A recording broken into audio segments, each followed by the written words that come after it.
Good evening जी, good evening. क्या हाल चाल?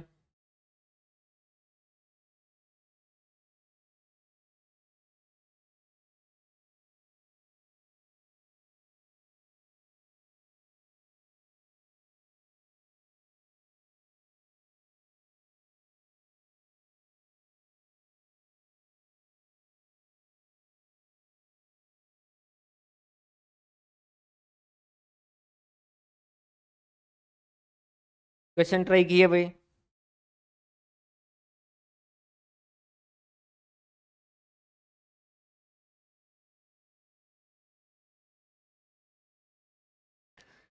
Questions दिए थे वो ट्राई किए हैं कि नहीं किए भाई? किए हैं, हो रहे हैं या नहीं हो रहे हैं?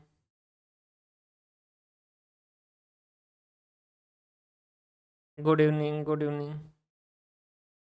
कुछ तो बिल्कुल नहीं आए, जैसे कौन कौन से है जो बिल्कुल नहीं आए?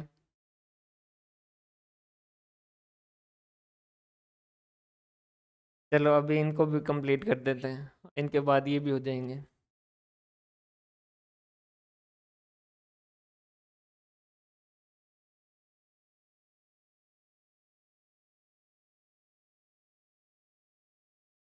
बाकी जो पढ़ाए हुए हैं वो सारे हो रहे हैं कि नहीं हो रहे हैं?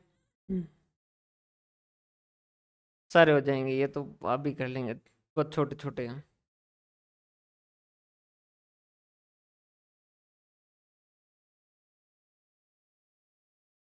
कौन से वाले में जो सुबह भेज रहे थे उसमें? वो तो दोनों से करके भेज दिया था ना। एक एक से आपने करके देख लिया था और एक से मैंने करके भेज दिया था। दोनों से ही आ सकता है आंसर, किसी भी तरीके से करो।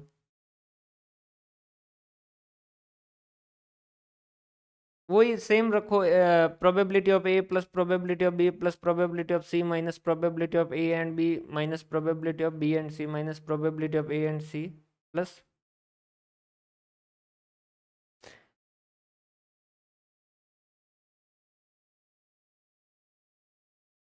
क्वेश्चन नंबर 71 कौन सा है भाई?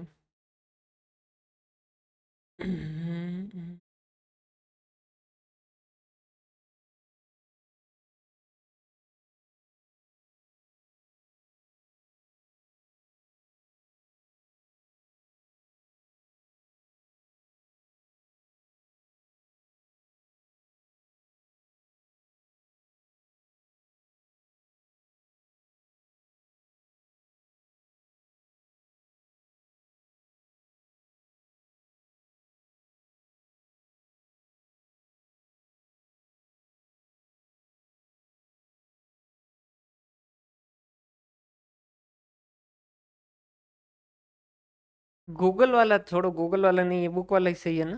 बुक वाले के हिसाब से करो, गूगल पे तो। गूगल यूट्यूब जो है, इनके ऊपर कोई भी एक्सपर्ट बन सकता है, ये चीज थोड़ा सा ध्यान रखें ना। इनके ऊपर यूट्यूब पे हो गया या गूगल पे हो गया, इनके ऊपर एक्सपर्ट बनने के लिए आपके पास कोई डिग्री या मान्यता नहीं चाहिए। बस आपके पास बकवास करने की स्किल होनी चाहिए, आप आराम से बन सकते हो।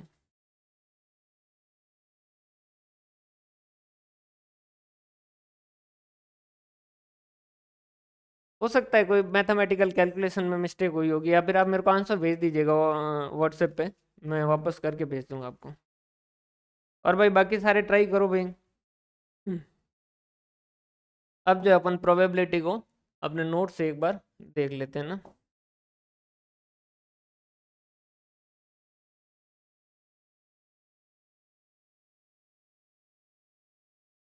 प्रोबेबिलिटी। नमस्ते जी, नमस्ते। प्रोबेबिलिटी कॉइन से रिलेटेड, डाइस से रिलेटेड, कार्ड से रिलेटेड, नंबर से related, permutation and combination, Venn diagram वाले, और थ्योरी। थ्योरी के अंदर इनवर्स रिलेशन, इनवर्स वाली, वो बर्नौली वाली वगैरह सारे के सारे उसमें आ जाएंगे, मैथमेटिकल एक्सपेंशन वगैरह। प्रोबेबिलिटी क्या है? सिंपल सा, favourable event divided by total event. एक कॉइन है, ये सिंपल से अपन समझ रखें कि एक कॉइन है तो हेड टेल, दो कॉइन है तो हेड हेड वगैरह आएंगे, टोटल आउटकम जो क्या होते जाएंगे, 2 इंटू 2। अगर जैसे क्वेश्चन पूछ ले कि हमारे पास दो कॉइन है और, हाँ अभी वो आएगा तब, अभी वो भी देखेंगे ना। जैसे सारे आ जाएंगे। आज वाली क्लास में कुछ भी नहीं बचेगा ना, ये नोट्स है, नोट्स के अंदर कुछ भी नहीं छोड़ा, वो सारे के सारे कवर हो जाएंगे। देखो, अगर जैसे पूछा जाए कि दो डाइस है और एक कॉइन है तो क्या हो जाएंगे, टू टू और सिक्स हो जाएंगे। दो कॉइन और दो डाइस है तो क्या हो जाएंगे, two into six into six. Total outcome के नंबर जो वो इस तरीके से बन जाएंगे ना। तीन कॉइन है तो क्या हो जाएंगे, या तो इस तरीके से बना सकते हो या two into two. Total outcome कैसे कैलकुलेट करते हैं, एन की पावर आर। आप सीधा समझते हैं तो उस तरीके से, नहीं तो एन की पावर आर। एन का मतलब क्या है, पॉसिबल आउटकम। अगर डाइस है तो उस केस में सिक्स हो जाएगा, कॉइन है तो उस केस के अंदर टू हो जाएगा। आर जो है वो क्या है, नंबर ऑफ रिपीटेशन, कितनी बार हो रहा है। डाइस को एक बार करोगे तो या एक आ सकता है, दो आ सकता है, तीन आ सकता है, चार आ सकता है, पांच आ सकता है, या छह आ सकता है। किसी के चांस है जो 1/6 1/6 1/6। चलो अभी देख लेंगे लास्ट के अंदर जो अपन डाउट देख लेंगे ना। 1/6 1/6 1/6, लूडो वगैरह जो खेलते हो ना, ये डाइस वाला। उसके बाद में अगर डाइस को दो बार थ्रो करोगे तो उस केस के अंदर ये इस तरीके से बनेंगे। टोटल आउटकम जो है वो 6 इंटू 6 36 जो है वो हो जाएगा। एक क्वेश्चन जो है वो पूछ रहे थे कि भाई अगर डाइस को तीन बार अगर थ्रो करें तो टोटल जो वो आठ या आठ से ज़्यादा आने के चांसेस कितने। तो अगर डाइस को तीन बार थ्रो करेंगे ना तो उस केस के अंदर कैलकुलेशन जो हार्ड होगी। तो ऐसे आठ तक के नहीं देंगे, या तो 12 या 14 या ऐसे कुछ क्वेश्चन जो वो एमसीक्यू के अंदर पूछे जा सकते हैं, वो अपन डिस्कस करेंगे। याद दिलाना लास्ट के अंदर है ना।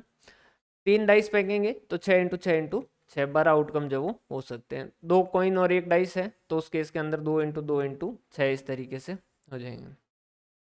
टू कॉइन टू डाइस, दो दो छः छः। कार्ड जो है वो 52 है, और बाकी कार्ड के अंदर सेम वही रूल चलेंगे जो डाइस वाले के अंदर चलते हैं।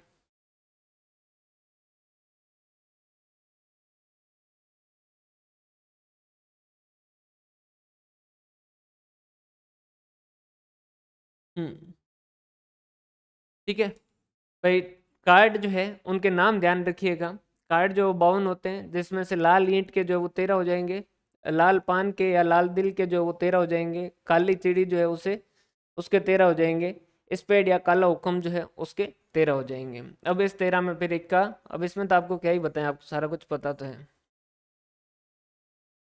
नंबर्स के क्वेश्चन अपन ने नहीं डिस्कस किए थे, ये थोड़ा सा देख लीजिएगा ना। जैसे 6 5 4 2 और 3, इससे कितने नंबर जो वो बनाए जा सकते हैं। तो अपन कैसे करेंगे, पाँच चार, सॉरी ये पांच जगह हो गई। कितने नंबर है, पांच है तो एक दो तीन चार और पांच।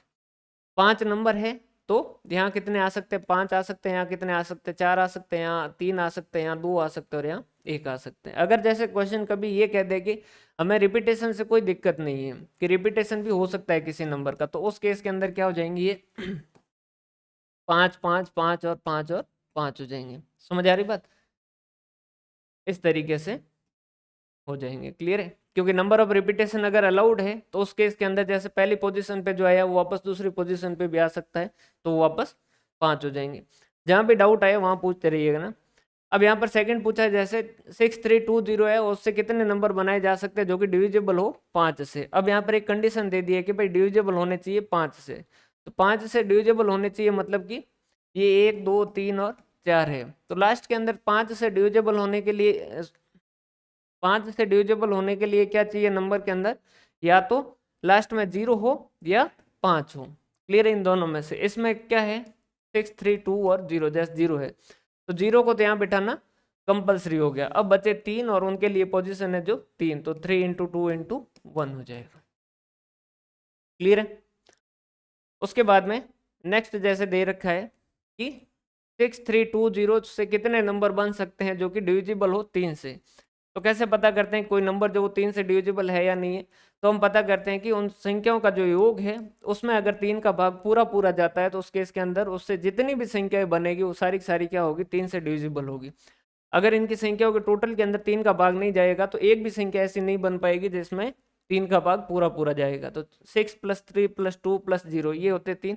11/3, 11 में तीन का भाग पूरा नहीं जाता, इस वजह से एक भी ऐसी संख्या नहीं बन पाएगी जो तीन से डिविजिबल हो। पांच से पांच वाला देखो, पांच से कोई भी चीज जो वो डिविजिबल कब होगी, जब लास्ट अंक जो है वो क्या हो, या तो 5 हो या 0 हो, तो ही उस केस के अंदर ये डिविजिबल हो पाएगा, अदरवाइज तो हो नहीं पाएगा। जैसे कि 15 है, 20 है, 25 है, तो लास्ट में या तो 5 चाहिए या 0 चाहिए। अब यहाँ पर 5 तो है नहीं इसमें से, लेकिन 0 है, तो लास्ट संख्या में क्या चाहिए, 0 ही चाहिए, तो ये 0 रखनी है। क्लियर है? 0 रखनी है, 0 रखनी है मतलब कि अगर 5 होता, यहाँ 5 भी होता, तो इस केस के अंदर यहाँ पर आने के लिए कैंडिडेट कितने रहते, 2 रहते हैं। समझ आ रही बात? अदरवाइज यहाँ पर अभी कितने कैंडिडेट है, कितने अवेलेबल है, एक 0 एक अवेलेबल, एक ही अवेलेबल है। अब बाकी बचे 3, ये 3 कहीं पे भी आ सकते हैं, तो यहाँ कितने आ सकते हैं, 3 आ सकते हैं। एक यहाँ बैठ जाएगा तो यहाँ बचेंगे 2 और यहाँ बचेंगे 1, तो 3 इंटू 2 इंटू 1 इंटू 1।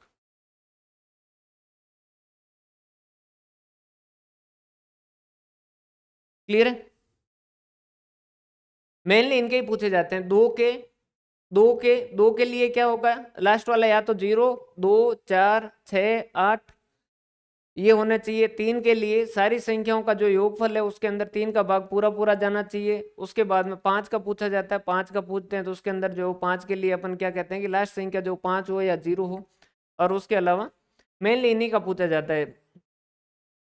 क्लियर? इनके अंदर इन्हीं का पूछा जाता है। अब जैसे यहाँ 6320 है, इसमें से कितने नंबर बनाए जा सकते हैं जो 3 से डिविजिबल हो, तो इनसे कोई भी संख्या बनेगी उनका टोटल तो क्या होगा, यही होगा। 6 प्लस 3 प्लस 2 प्लस 0, 6 3 9 और 10 11, 11 के अंदर 3 का भाग जाता है क्या, नहीं जाता है। तो इससे कोई भी ऐसी संख्या बन पाएगी क्या जिसमें 3 का भाग जाएगा क्या, नहीं, ऐसी कोई भी संख्या नहीं बन पाएगी। तो इससे कितने बन सकते हैं, 0 बन सकते हैं। उसके बाद में अगर जैसे दे रखा है कि 5 5 5 5 और 5, इससे कितने संख्याएं बनाई जा सकती है, तो ये सारे के सारे एक हैं। अब इनको 5 को यहाँ लिखो, चाहे 5 को यहाँ लिखो, चाहे 5 को यहाँ लिखो, ये सारे के सारे सेम है, तो ये 1 ही होगा। ये पहले लिखा है ताकि इससे आपको ये समझ आ जाए। जैसे अब यहाँ पर क्या दे रखा है, 2 दे रखे हैं, जैसे 5 है, 5 है, 3 है, 3 है, 2 है और 7 है। अब यहाँ 3 और 3 जो वो क्या है, कॉमन है। अब समझिएगा, 3 और 3 कॉमन है, इसका मतलब क्या है, 3 यहाँ रखो, इनके अंदर देखो परमुटेशन के अंदर अरेंजमेंट देखते हैं, यहाँ अरेंजमेंट काम नहीं करेगा। 3 आप पहले लिखते हो चाहे 3 बाद में लिखते हो, दोनों क्वेश्चन अलग है। एक क्वेश्चन लिखा था कि जयपुर के अंदर कितने बन सकते हैं अगर ए और आई जो है वो क्या हो, साथ में रखना हो। तो ए और आई को साथ में रखने का मतलब ए और आई और ए दो तरीके से बन सकते हैं। इस वजह से लास्ट में क्या किया जाता है, 2 से मल्टीप्लाई किया जाता है, जैसे अपन कहते हैं इंटरनल अरेंजमेंट। समझ आ रही बात?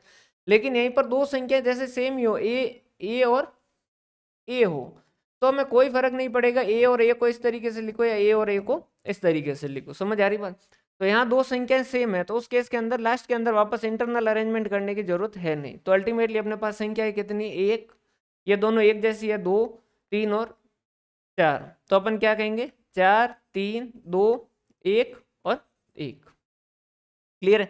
यहीं पर जैसे लिखा होता कि 3 और 4 है, और 3 और 4 जो वो हमेशा साथ में रहेंगे, 3 और 4 जो हमेशा साथ में रहेंगे, तो हम क्या कहते, 4 3 2 1 और वापस इस 3 और 4 का अरेंजमेंट करते, उसके लिए वापस 2 से मल्टीप्लाई करते। समझ आ रही बात? तो दोनों बातें अलग अलग है। सेम हो जाएंगे तो उस केस के अंदर उनके इंटरनल अरेंजमेंट की जरूरत नहीं होगी, और अलग अलग है तो उस केस के अंदर उनके इंटरनल अरेंजमेंट की भी जरूरत पड़ेगी, तो लास्ट में उनका इंटरनल अरेंजमेंट जो वापस मल्टीप्लाई होगा। क्लियर है? समझ आ रही बात? क्लियर है? उसके बाद में जैसे एक क्वेश्चन ये पूछा जाता है, 108 एक जैसे मनकों से कितने तरीके की मालाएं बनाई जा सकती है। ये सेम वैसा ही हो गया जैसे कि संख्या है 5 5 5 5 5। अब ये भले 108 हो चाहे कितने भी हो, उनसे कितने तरीके की संख्या बन सकती है, अल्टीमेटली सारी एक तरीके की ही बनेगी। तो सारे मन के अगर एक जैसे हैं माला के, कौन सा वाला भाई, ये वाला 5 3 3 2 7 वाला। देखो भाई, दो चीजें हैं, एक तो 5 3, देखो ये क्वेश्चन लिख के देते हैं ना। एक तो पूछा है कि 5 3 3 2 और 7, इससे कितनी संख्याएं बनाई जा सकती। 3 और 3 तो एक जैसी है, तो अल्टीमेटली 5 पोजीशन है, 1 2 3 4 और 5। एक ये दोनों एक जैसे हैं, तो 2 3 और 4, तो क्या कहेंगे, 4 3 2 1, और इन दोनों के 3 और 3 ऐसे लिखो, चाहे 3 और 3 ऐसे लिखो, ये आगे लिखो ये पहले लिखो, कोई फर्क नहीं पड़ेगा। तो इनके इंटरनल अरेंजमेंट की जरूरत नहीं पड़ेगी, इस वजह से ये ऐसा बनेगा।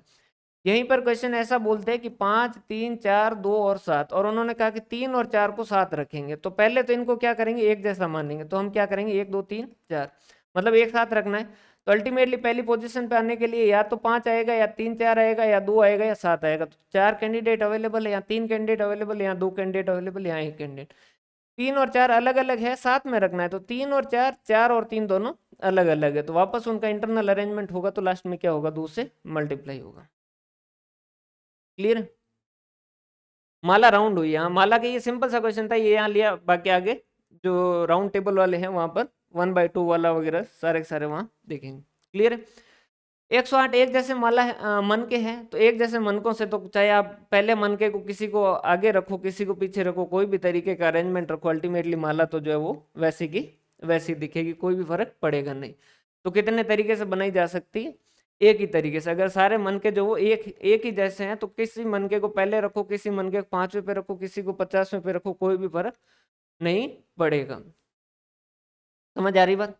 अब यहाँ पर देखो परमुटेशन की बातें करते हैं। अरेंजमेंट, यहाँ ऑर्डर मायने रखता है। ऑर्डर मायने रखता है इसका मतलब क्या है, यहाँ ए और बी, बी और ए अलग अलग है। समझ आ रही बात, कि भाई ए को पहले बिठाओ, बी को बाद में बिठाओ, या बी को पहले बिठाओ, ए को बाद में बिठाओ, ये दोनों बातें अलग अलग है।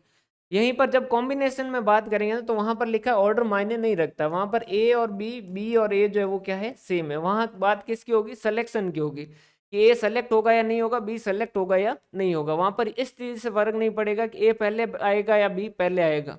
जबकि अरेंजमेंट में हम क्या कर रहे हैं, इनको बिठा रहे हैं, उनका सिटिंग अरेंजमेंट देखते हैं। तो वहां पर ए को पहले बिठाना और बी को बाद में बिठाना है, ये अलग है, बी को पहले बिठाना और ए को बाद में बिठाने से। समझ आ रही बात। तो यहाँ क्या लिखा है, ऑर्डर मायने रखता है। नॉर्मली परमुटेशन कैसे कैलकुलेट करते हैं, तो N P R, N factorial divided by N minus R का factorial. Permutation of R object out of N different object when particular object always taken. ये कौन सा क्वेश्चन है, कि भाई एक जैसे, ये अपन ने कल सबसे लास्ट में जो एक एग्जांपल लिया था ना, जयपुर, और उसमें से जो है वो अपने को 3 वर्ड की एक संख्या 3 वर्ड का 3 लेटर का एक वर्ड बनाना था, जिसके अंदर जे को जो वो हमेशा ही लेना है। तो वो अलग अलग अपन ने एग्जाम्पल से समझा था। एक के अंदर तो हम क्या कह रहे थे, कि जे को पहले ही रखना है, एक तो ये था। और एक हमने कहा था कि जे को कहीं पे भी रखा जा सकता है। तो उस केस के अंदर क्या होगा, ये फॉर्मूला होगा आर, मतलब कि टोटल कितनी पोजीशन है। जैसे 3 पोजीशन है, तो यहाँ पर क्या कहेंगे, 3p ऑलवेज टेकन कितना है, 1 है। अगर जे अगर पर्टिकुलर जगह पे है ना, तो ये बात नहीं कर रहा है। ये क्या कह रहा है, कि किसी एक पर्टिकुलर को हमेशा लेना है, तो उस केस के अंदर। हाँ, 12 में से ना। और फिर जो अपन ने क्या कहा, n-1, जैसे टोटल कितने थे, 6 थे, 6 में से एक जो है वो चला गया p, और जगह कितनी बची है, 2 बची है, ये वाला। और फिर ऐसा कैसा एक एग्जांपल लिया था, कि 12 में से 5 जो वो सेलेक्ट करने, जिसमें से 3 जो वो हमेशा ही सेलेक्ट करने। तो हमने कहा था कि 5p3.9p2, ये इस तरीके का एक अपन ने कल इलस्ट्रेशन किया था ना। Permutation excluding Q particular item, जैसे कि 12 आइटम है, 12 में से 5 सेलेक्ट करने हैं, लेकिन 2 को कभी नहीं करने हैं। तो अल्टीमेटली 9 सेलेक्ट होने के लिए तैयार है, और 5 पोजीशन है, तो 9p5 के हिसाब से हो जाएगा। क्लियर है। Number of permutation of item in which some are common, ये अगर कुछ कॉमन हो, तो उस केस के अंदर जो वो इस तरीके का क्वेश्चन बनेगा।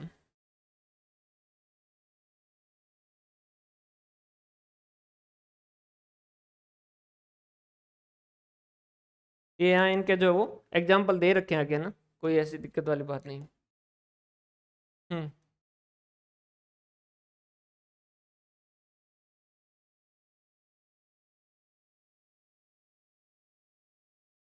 जैसे कि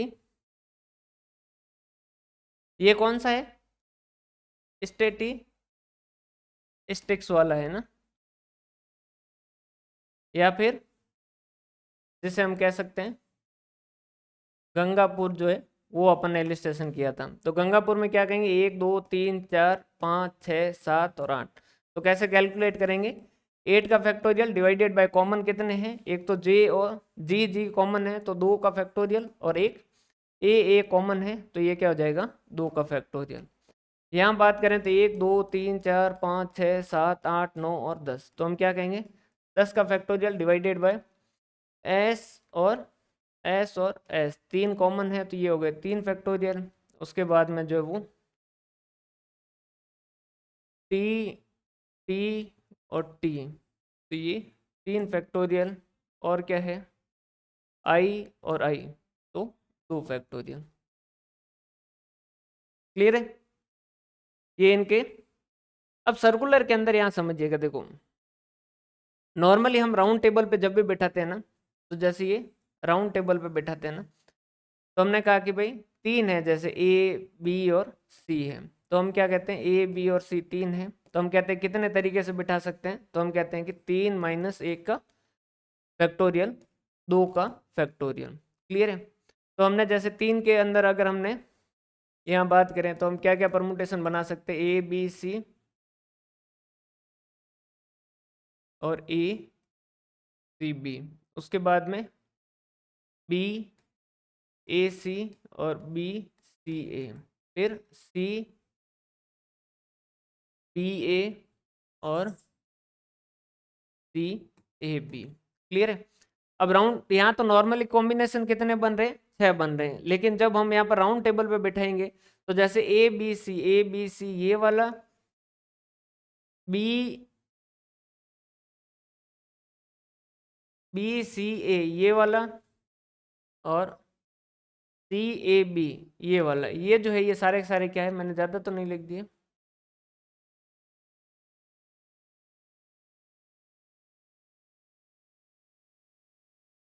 ए सी बी ए सी बी सी ए और सी बी ए। ठीक है। तो देखो A B C B C और ए, बी सी और ए, सी ए और बी, ये सारे के सारे एक जैसे है। यहाँ अगर बात करें ए सी इस तरीके से नहीं हो रहा है ना, तो ये ए सी बी ये वाला ए सी और बी, या फिर बी ए और सी, ये सारे के सारे जो है वो एंटी क्लॉकवाइज है, और सी बी ए। देखो यहाँ पर समझिएगा, थोड़ा सा राउंड टेबल वाले में एक बार वापस देख लीजिएगा ना, क्योंकि इसमें नेकलेस वाले में थोड़ा सा अलग हो जाएगा। देखो नॉर्मली हम क्या करेंगे, जैसे ये एक राउंड टेबल है ना, राउंड टेबल पे बिठाया हमने उनको, 3 लोगों को बिठाया, तो यहाँ ए को बिठा दिया, यहाँ बी को बिठा दिया और सी को बिठा दिया, तो हमने क्या कहा, सीधे तरीके से बात करें तो हमने ए को बिठाया, बी को बिठाया और सी को बिठाया। क्लियर। इस तरीके से तीनों को बिठाया, तो ये यहाँ पर ए बी सी। अब हम ये तो नहीं कह रहे हैं कि ए को यहाँ बिठाएंगे, हमने कहा कि ए उसके बाद में बी बैठेगा, उसके बाद में सी बैठेगा, तो ए बी और सी, ए बी और सी। यहाँ भी देखो बी सी और ए, मतलब कि अल्टीमेटली क्या हो रहा है, ए उसके बाद में बी बैठा, उसके बाद में सी बैठा, सी ए बी, तो सी उसके बाद में ए बैठा और उसके बाद में बी बैठा, या फिर यूं कह सकते हैं ए बैठा, बी बैठा और सी बैठा। तो इन तीनों में क्या कर रहा है, एक तरीके से ये क्लॉकवाइज जो है वो चल रहा है।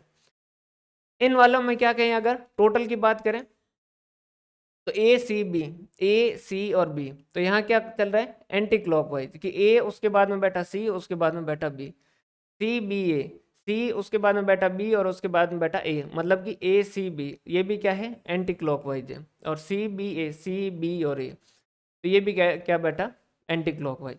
तो ये तीनों कैसे बैठे हैं, इस साइड वाले जो अपन ने राइट के निशान बैठे हैं वो क्या है क्लॉकवाइज के हैं, घड़ी जिस तरीके से चल रही है उस तरीके से बैठे हैं, और ये वाले जो बैठे हैं वो कैसे एंटी क्लॉकवाइज है। तो अगर टोटल पूछा जाता है ना, तो आदमी या किसी को बैठाया जाए ना, तो उस केस के अंदर वो तो क्या होता है कि हम उसको क्लॉकवाइज और एंटी क्लॉकवाइज दोनों को अलग अलग मानते हैं, ये वाला अलग है और ये वाला जो एंटी क्लॉकवाइज है उनको अलग अलग मानते हैं।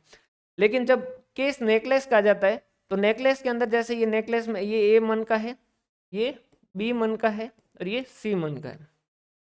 क्लियर है। ये जैसे यूं समझ लीजिए,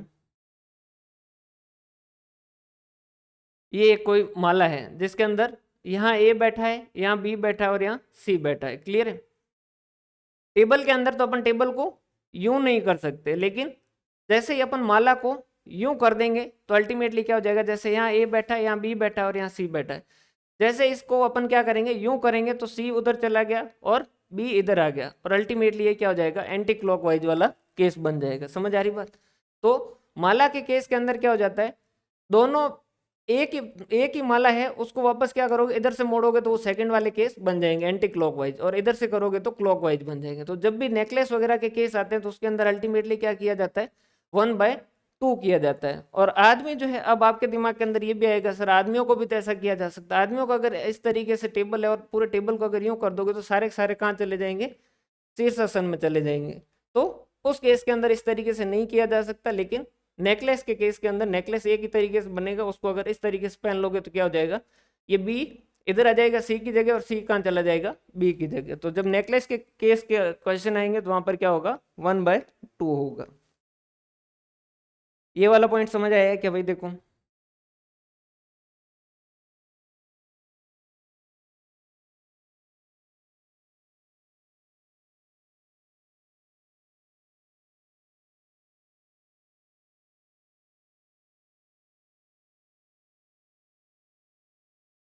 समझ आइए बात।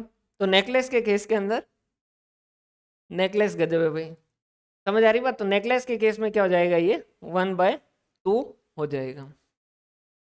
क्लियर है भाई?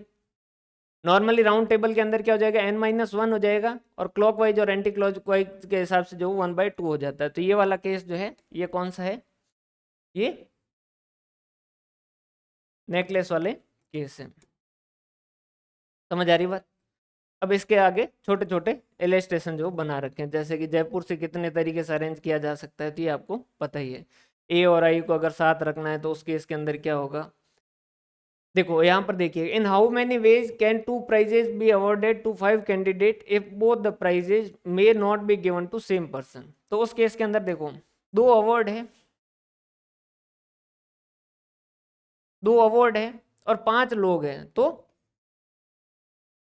समझिएगा, ये ध्यान रखिएगा ना, एनपीआर के अंदर हमेशा एन जो वो ज्यादा होगा, ऐसा नहीं कि ज्यादा वाली संख्या जो है उसको आर मान लो, आर कभी भी ज्यादा नहीं होगा।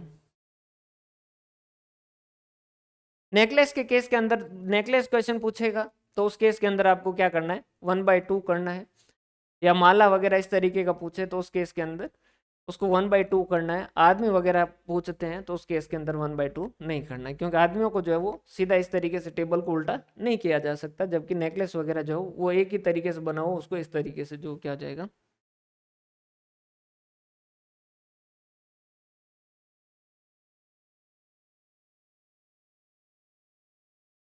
नहीं, ये तो मुश्किल है, वेरीफाई तो कैसे पूछेंगे,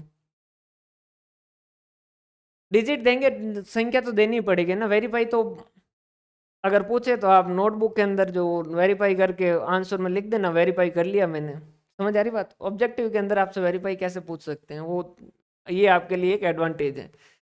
एमसीक्यू के अंदर ये तो फायदा है कि भाई बहुत ज्यादा बड़े क्वेश्चन जो वो नहीं पूछे जा सकते, जैसे इंडेक्स नंबर के अंदर आपको बेसिक कॉन्सेप्ट ही देखना है, ठीक है, इनके अंदर जो बेसिक कॉन्सेप्ट ही देखना है। मल्टीपल रिग्रेशन है तो बेसिक कॉन्सेप्ट ही देखना है, क्योंकि बड़े क्वेश्चन पूछे नहीं जा सकते एमसीक्यू में, ये आपका एमसीक्यू में फायदा है।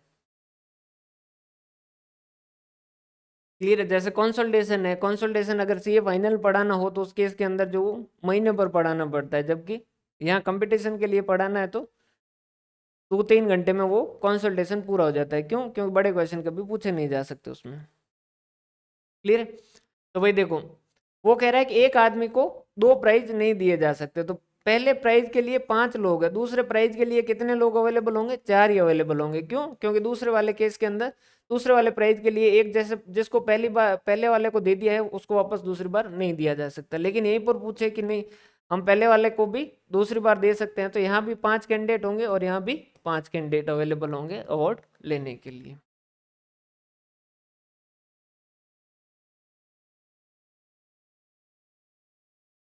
ये जैसे वो पर्टिकुलर आर वाला जो है, वो फिर इनके एक एक के एग्जाम्पल के हिसाब से दे रखे हैं ताकि आपको अच्छे से समझ आ जाए। जैसे जयपुर से 3 लेटर के कितने वर्ड बनाए जा सकते हैं, फिर सेकंड के अंदर पूछा है कि जे से शुरू होना चाहिए, तो अपन जो वो जे को शुरू रखेंगे तो 5 और 4 हो जाएंगे। फिर जयपुर से कितने वर्ड बनाए जा सकते हैं, जय को लेना है तो जय यहाँ भी आ सकता है, यहाँ भी आ सकता है, यहाँ भी आ सकता है, तो ये तीनों तरीके से आ सकते हैं। तो यहाँ इस तरीके से कैलकुलेट करो या इस तरीके से कैलकुलेट करो, जैसी आपकी इच्छा। 12 नंबर लेने, 5 में से ये वाला अभी एग्जाम्पल जो अपन बात कर रहे थे, permutation excluding particular Q item, जैसे 12 में से जो है वो 3 आइटम को हमेशा ही एक्सक्लूड ही करना है, और 7 लेने हैं तो 9p7।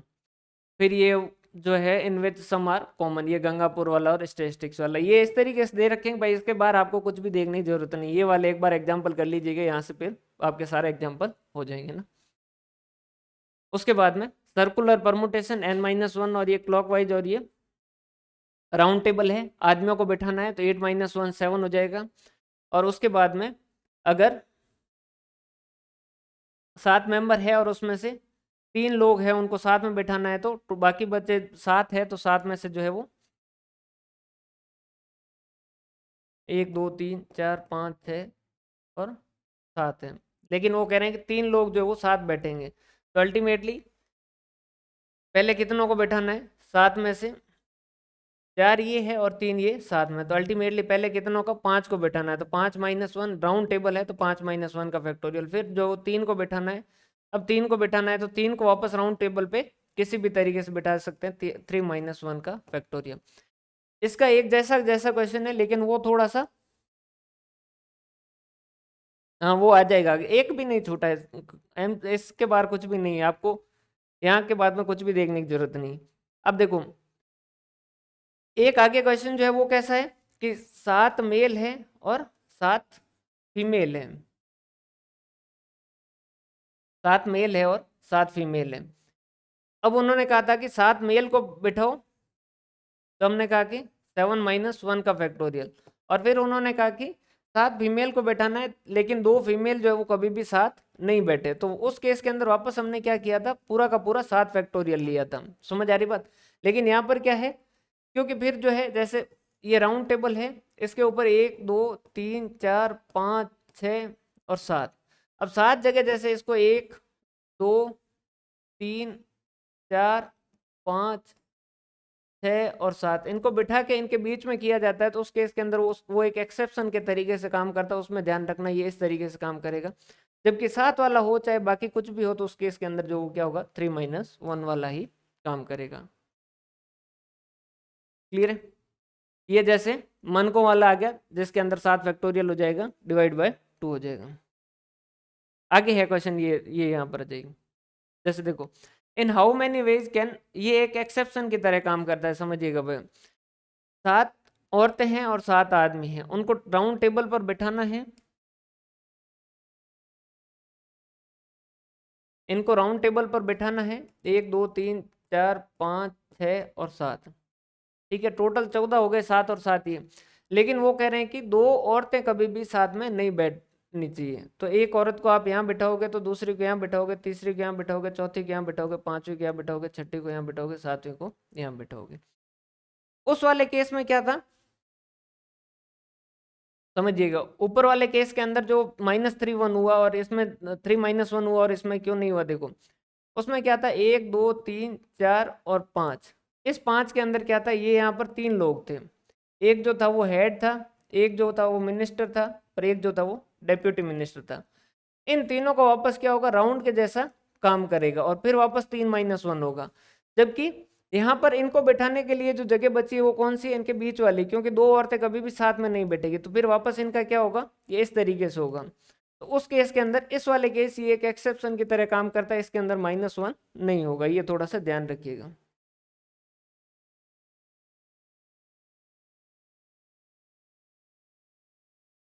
इसके अंदर देखो, हेड है, हेड के पास में बैठना है, तो या तो मिनिस्टर हेड और डेप्यूटी मिनिस्टर बैठ सकता है, या फिर डेप्यूटी मिनिस्टर हेड और मिनिस्टर बैठ सकता है, वो हेड के पास में बैठेंगे, तो वो क्या होगा, 2 - 1 होगा।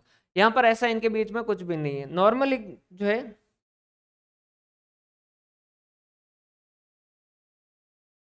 हाँ तो फिर होता, तो फिर उस केस के अंदर होता।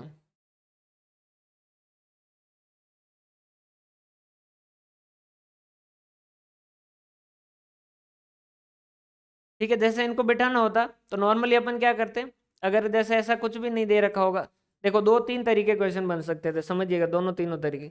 एक तो कुछ भी नहीं था कि 7 लेडीज और 7 जेंटलमैन है और उनको क्या करना है, राउंड टेबल पर बिठाना है। हम क्या कहते हैं, 14 - 1 का फैक्टोरियल। ठीक है, क्लियर है। दूसरा उन्होंने क्या कहा कि 7 लेडीज और 7 जेंटलमैन हैं और जिसमें से क्या होंगे, 3 लोग जो है वो क्या होंगे, पास में बैठेंगे और बाकी के जो है वो 11 पास में बैठेंगे राउंड टेबल पर। तो हम क्या कहते हैं, 11 - 1 का फैक्टोरियल इंटू 3 का फैक्टोरियल। अब तीसरा क्वेश्चन कि 11 जो है वो एक साथ मतलब कि 3 जो वो अलग रहेंगे और 11 जो वो राउंड टेबल पे अलग बैठेंगे। और ये जो 3 लोग हैं, उन तीनों में अगर उन्होंने दे दिया कि भाई हेड है और एक जो वो मिनिस्टर है और एक जो डेप्यूटी मिनिस्टर है, और जो मिनिस्टर और डेप्यूटी मिनिस्टर है वो हेड के पास ही बैठेंगे, तो उस केस के अंदर वापस क्या होगा, इंटरनल के केस के अंदर 3 - 1 का फैक्टोरियल होगा। समझ आ रही बात, समझ आ रही बात। देखो राउंड टेबल के अंदर -1 क्यों करते हैं, -1 क्यों करते हैं, क्योंकि राउंड टेबल के अंदर यहाँ पर बैठना, जैसे नॉर्मली अगर कोई टेबल है तो उस केस के अंदर 1 2 3 4 1 2 3 4 और 5 टेबल हैं। तो पहले टेबल पर बैठना, दूसरे टेबल पर बैठना, तीसरे पर बैठना, चौथे पर बैठना और पांचवे पर बैठना अलग अलग बात है। जबकि राउंड टेबल पर इसको पहला कहना या इसको पहला कहना या इसको पहला कहना, इसको पहले कहना, किसी को भी पहले नहीं कहा जा सकता है। तो अपने को क्या करना पड़ता है, पहले एक को बिठाना पड़ता है। समझ आ रही बात, एक को बिठाने के बाद में अपन कैलकुलेशन शुरू करते हैं। इस वजह से अपन क्या करते हैं, जितने लोग होते हैं उसमें से एक कम करके उसका फैक्टोरियल करते हैं। क्योंकि यहाँ पर आप मार्किंग नहीं कर सकते कि पहला कौन सा है, क्योंकि राउंड टेबल है, सारे के सारे इक्वल है, तो आप किसी को भी पहला नहीं कह सकते। तो एक को पहले बिठाओगे और बाकी का करोगे। इस वजह से क्या करते हो आप, 14 है तो 14 - 1 करते हो। क्लियर है। एक बार बिठा देने के बाद में इनकी एक तरीके से क्या हो जाएगी, नंबरिंग हो जाएगी कि पहले और दूसरे के बीच में बैठा, दूसरे और तीसरे के बीच में बैठा, तीसरे और चौथे के बीच में। तो पहली बार एक बार अरेंजमेंट होने के बाद में नॉर्मल जैसे फैक्टोरियल काम करता है उसी तरीके से फैक्टोरियल काम करेगा।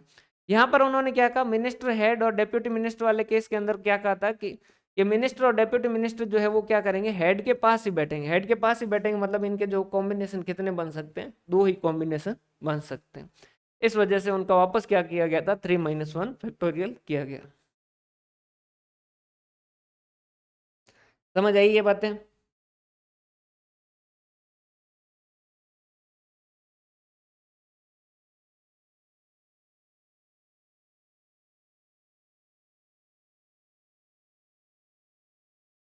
आगे बढ़े।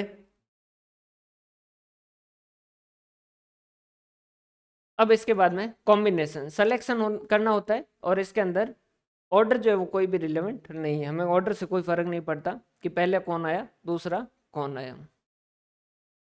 एनसीआर का फॉर्मूला लगता है N factorial divided by R factorial और N minus R factorial. Example क्या है, जैसे in how many ways team कितने 11 प्लेयर की टीम सेलेक्ट करनी है, तो 15 C 11।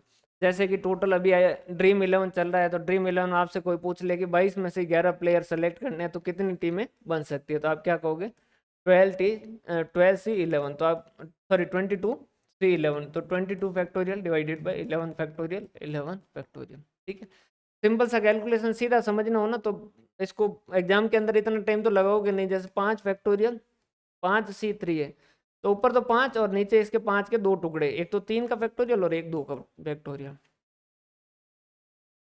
क्लियर है। तो ये इतने तरीके से टीमें बन सकती हैं। अब इसमें तो सिंपल से होते हैं। अगर वो कह रहा है कि 20 प्लेयर है जिसमें से 8 पर्टिकुलर जो प्लेयर है उनको हमेशा ही लेना है, तो 20 में से 8 तो ये फिक्स हो गए, बाकी बच्चे 12, 12 में से 3 लेने हैं, बाकी 8 तो फिक्स है।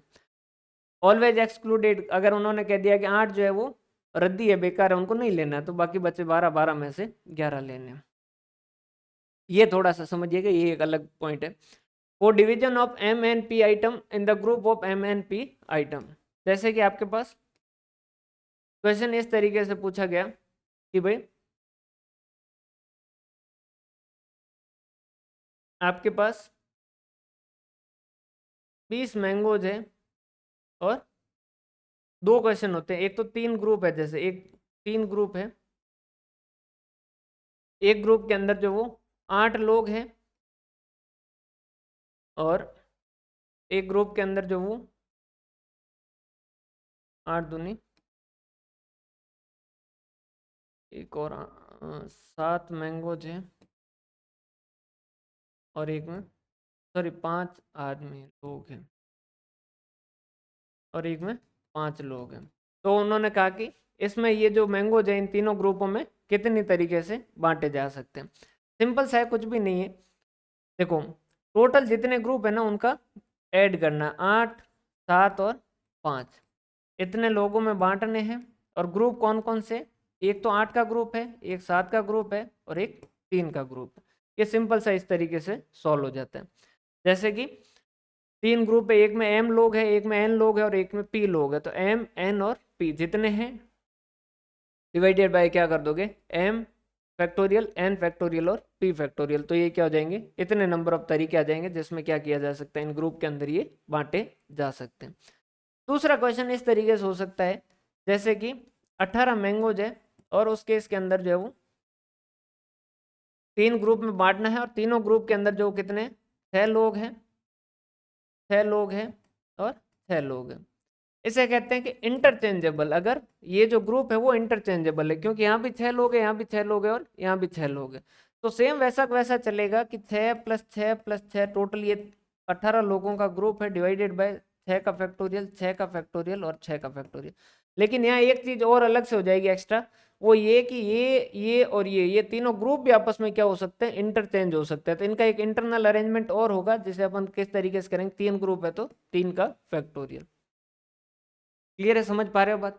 तो जितने ग्रुप, जितने इस ग्रुप में कितने लोग हैं, दूसरे में कितने, तीसरे में कितने, उन तीनों का टोटल करके उनका फैक्टोरियल डिवाइडेड बाय पहले ग्रुप का फैक्टोरियल, दूसरे ग्रुप का फैक्टोरियल, तीसरे ग्रुप का फैक्टोरियल।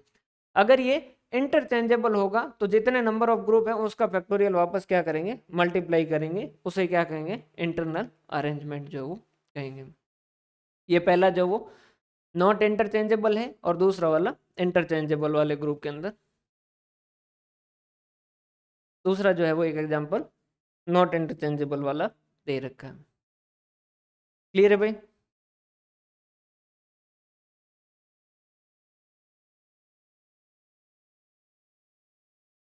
और अगर और ज़्यादा एनालिसिस करना चाहो तो एक छोटा सा एग्जांपल बना दीजिएगा, 6 जो वो मैंगो रखिएगा, दो दो दो के जो है वो रखिएगा और एक जो वो 4 और 2 का ग्रुप बना के उसमें बांटने की कोशिश कीजिएगा ताकि और पता चल जाएगा। क्लियर है। ये दूसरे वाले का एग्जाम्पल दे रखा है जिसमें 4 4 4 का ग्रुप है।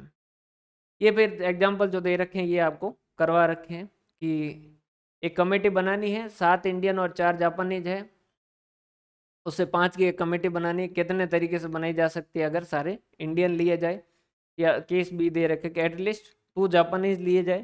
तो तीसरा जो वो दे रखा है, तीसरा ऑल जापानीज नहीं था भाई,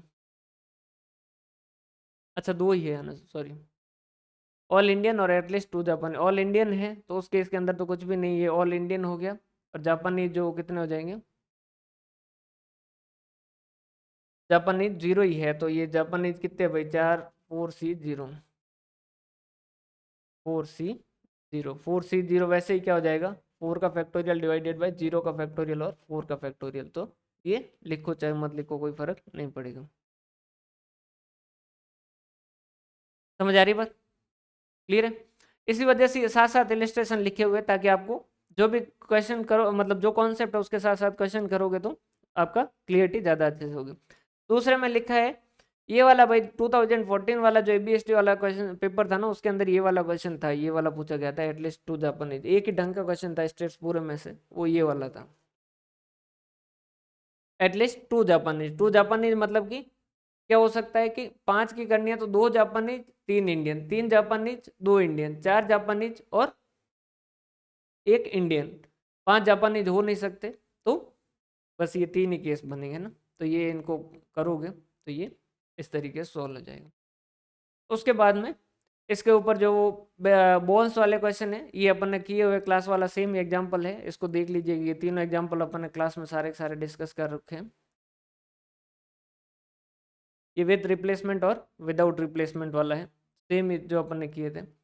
अब इसके बाद में ये वेन डायग्राम वाले बेस्ड जो क्वेश्चन होते हैं, इसके अंदर देखो 2 थ्योरी चलती है। एक एडिशन थ्योरी, एडिशन वाली थ्योरी जो किसे कहते हैं अपन, ये आगे आएगा।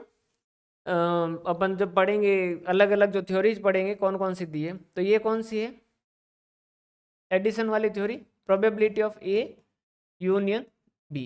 ये क्या है हमारी एडिशन वाली थ्योरी है।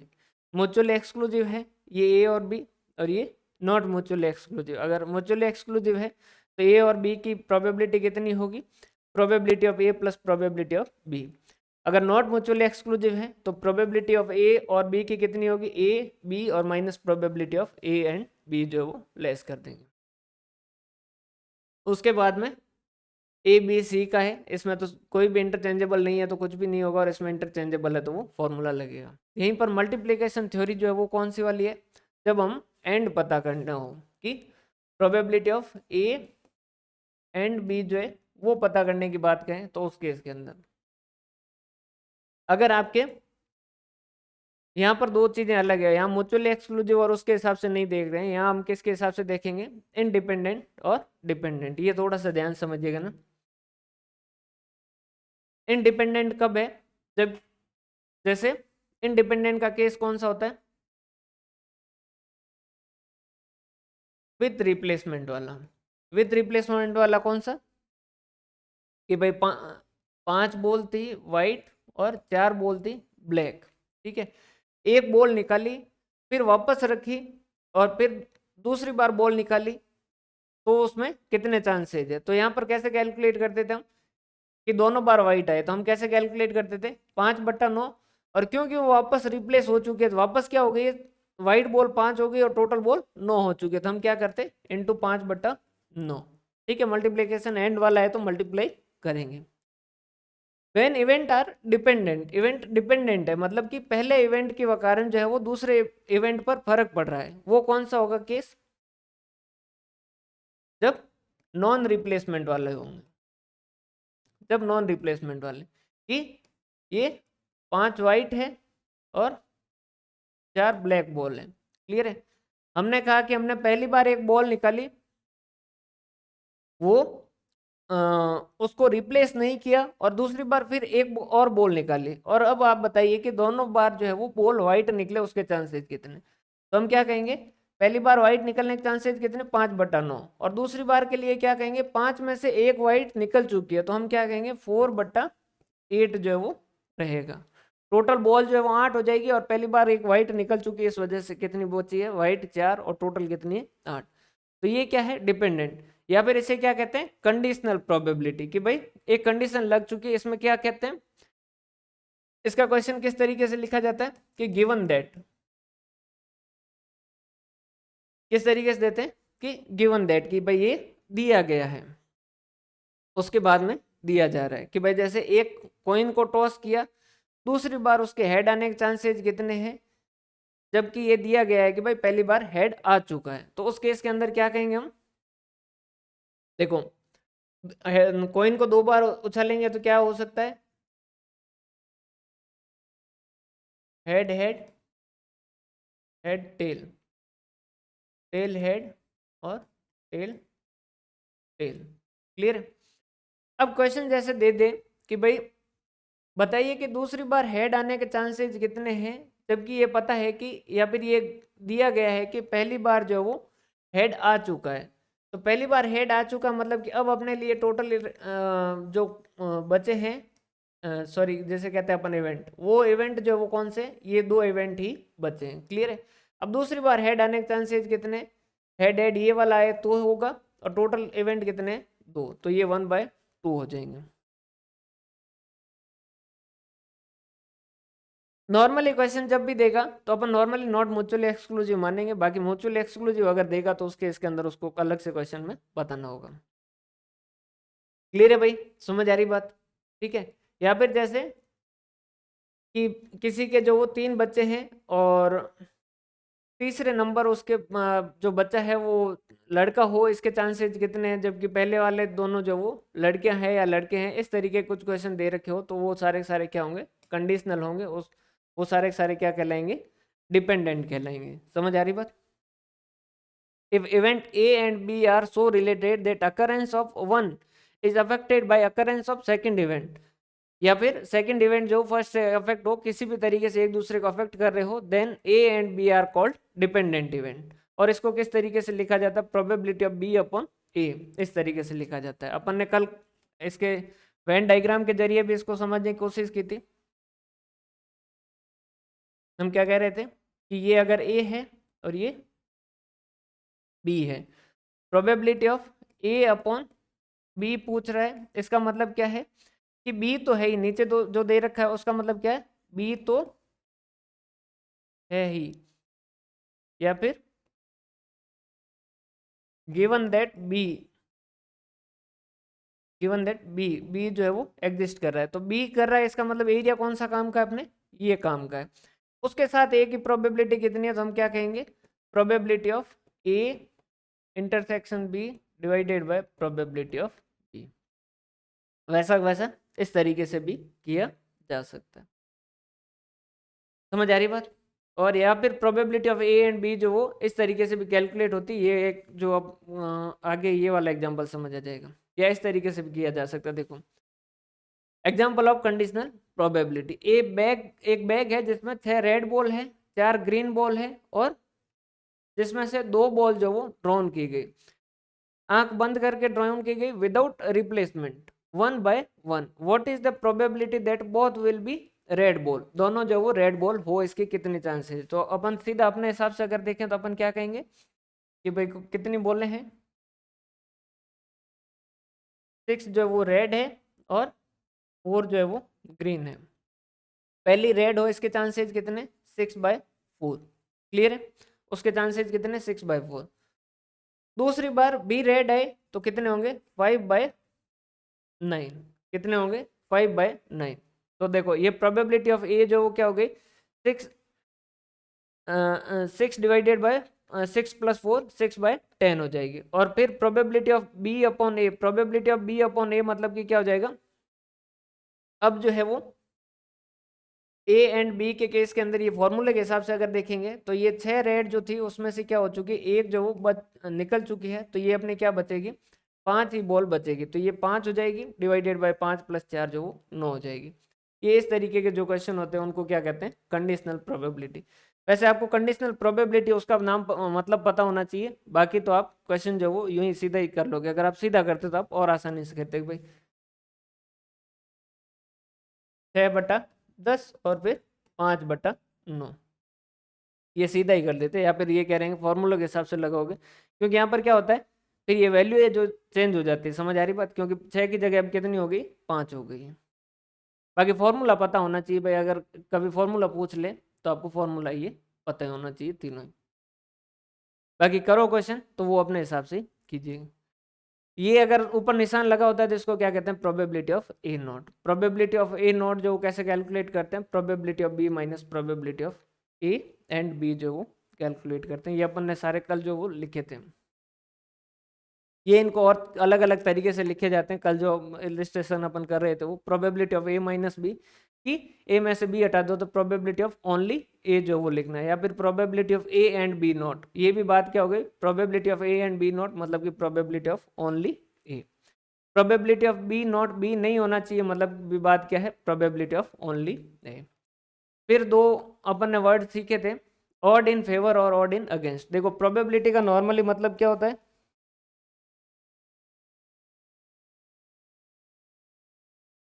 कैसे कैलकुलेट करते हैं, favourable event divided by total event. ठीक है, फेवरेबल इवेंट को अगर मान लेते हैं पी और अनफेवरेबल को मान लेते हैं क्यू, तो ऑड इन फेवर कैसे लिखा जाएगा, पी इज टू क्यू। तो पहले पी लिखा जाएगा मतलब कि फेवरेबल लिखा जाएगा, और फिर जो वो अनफेवरेबल लिखा जाएगा। तो इसको या ऐसे लिखा जा सकता है, या पी टू क्यू लिखा जा सकता है, या पी बाय क्यू लिखा जा सकता है। जबकि ऑड्स अगेंस्ट लिखे तो उस केस के अंदर पहले क्या लिखेंगे, फेलियर के chances, Q is to P, तो क्यू टू पी या फिर Q divided by P. Clear है भाई, क्लियर है यहां तक का।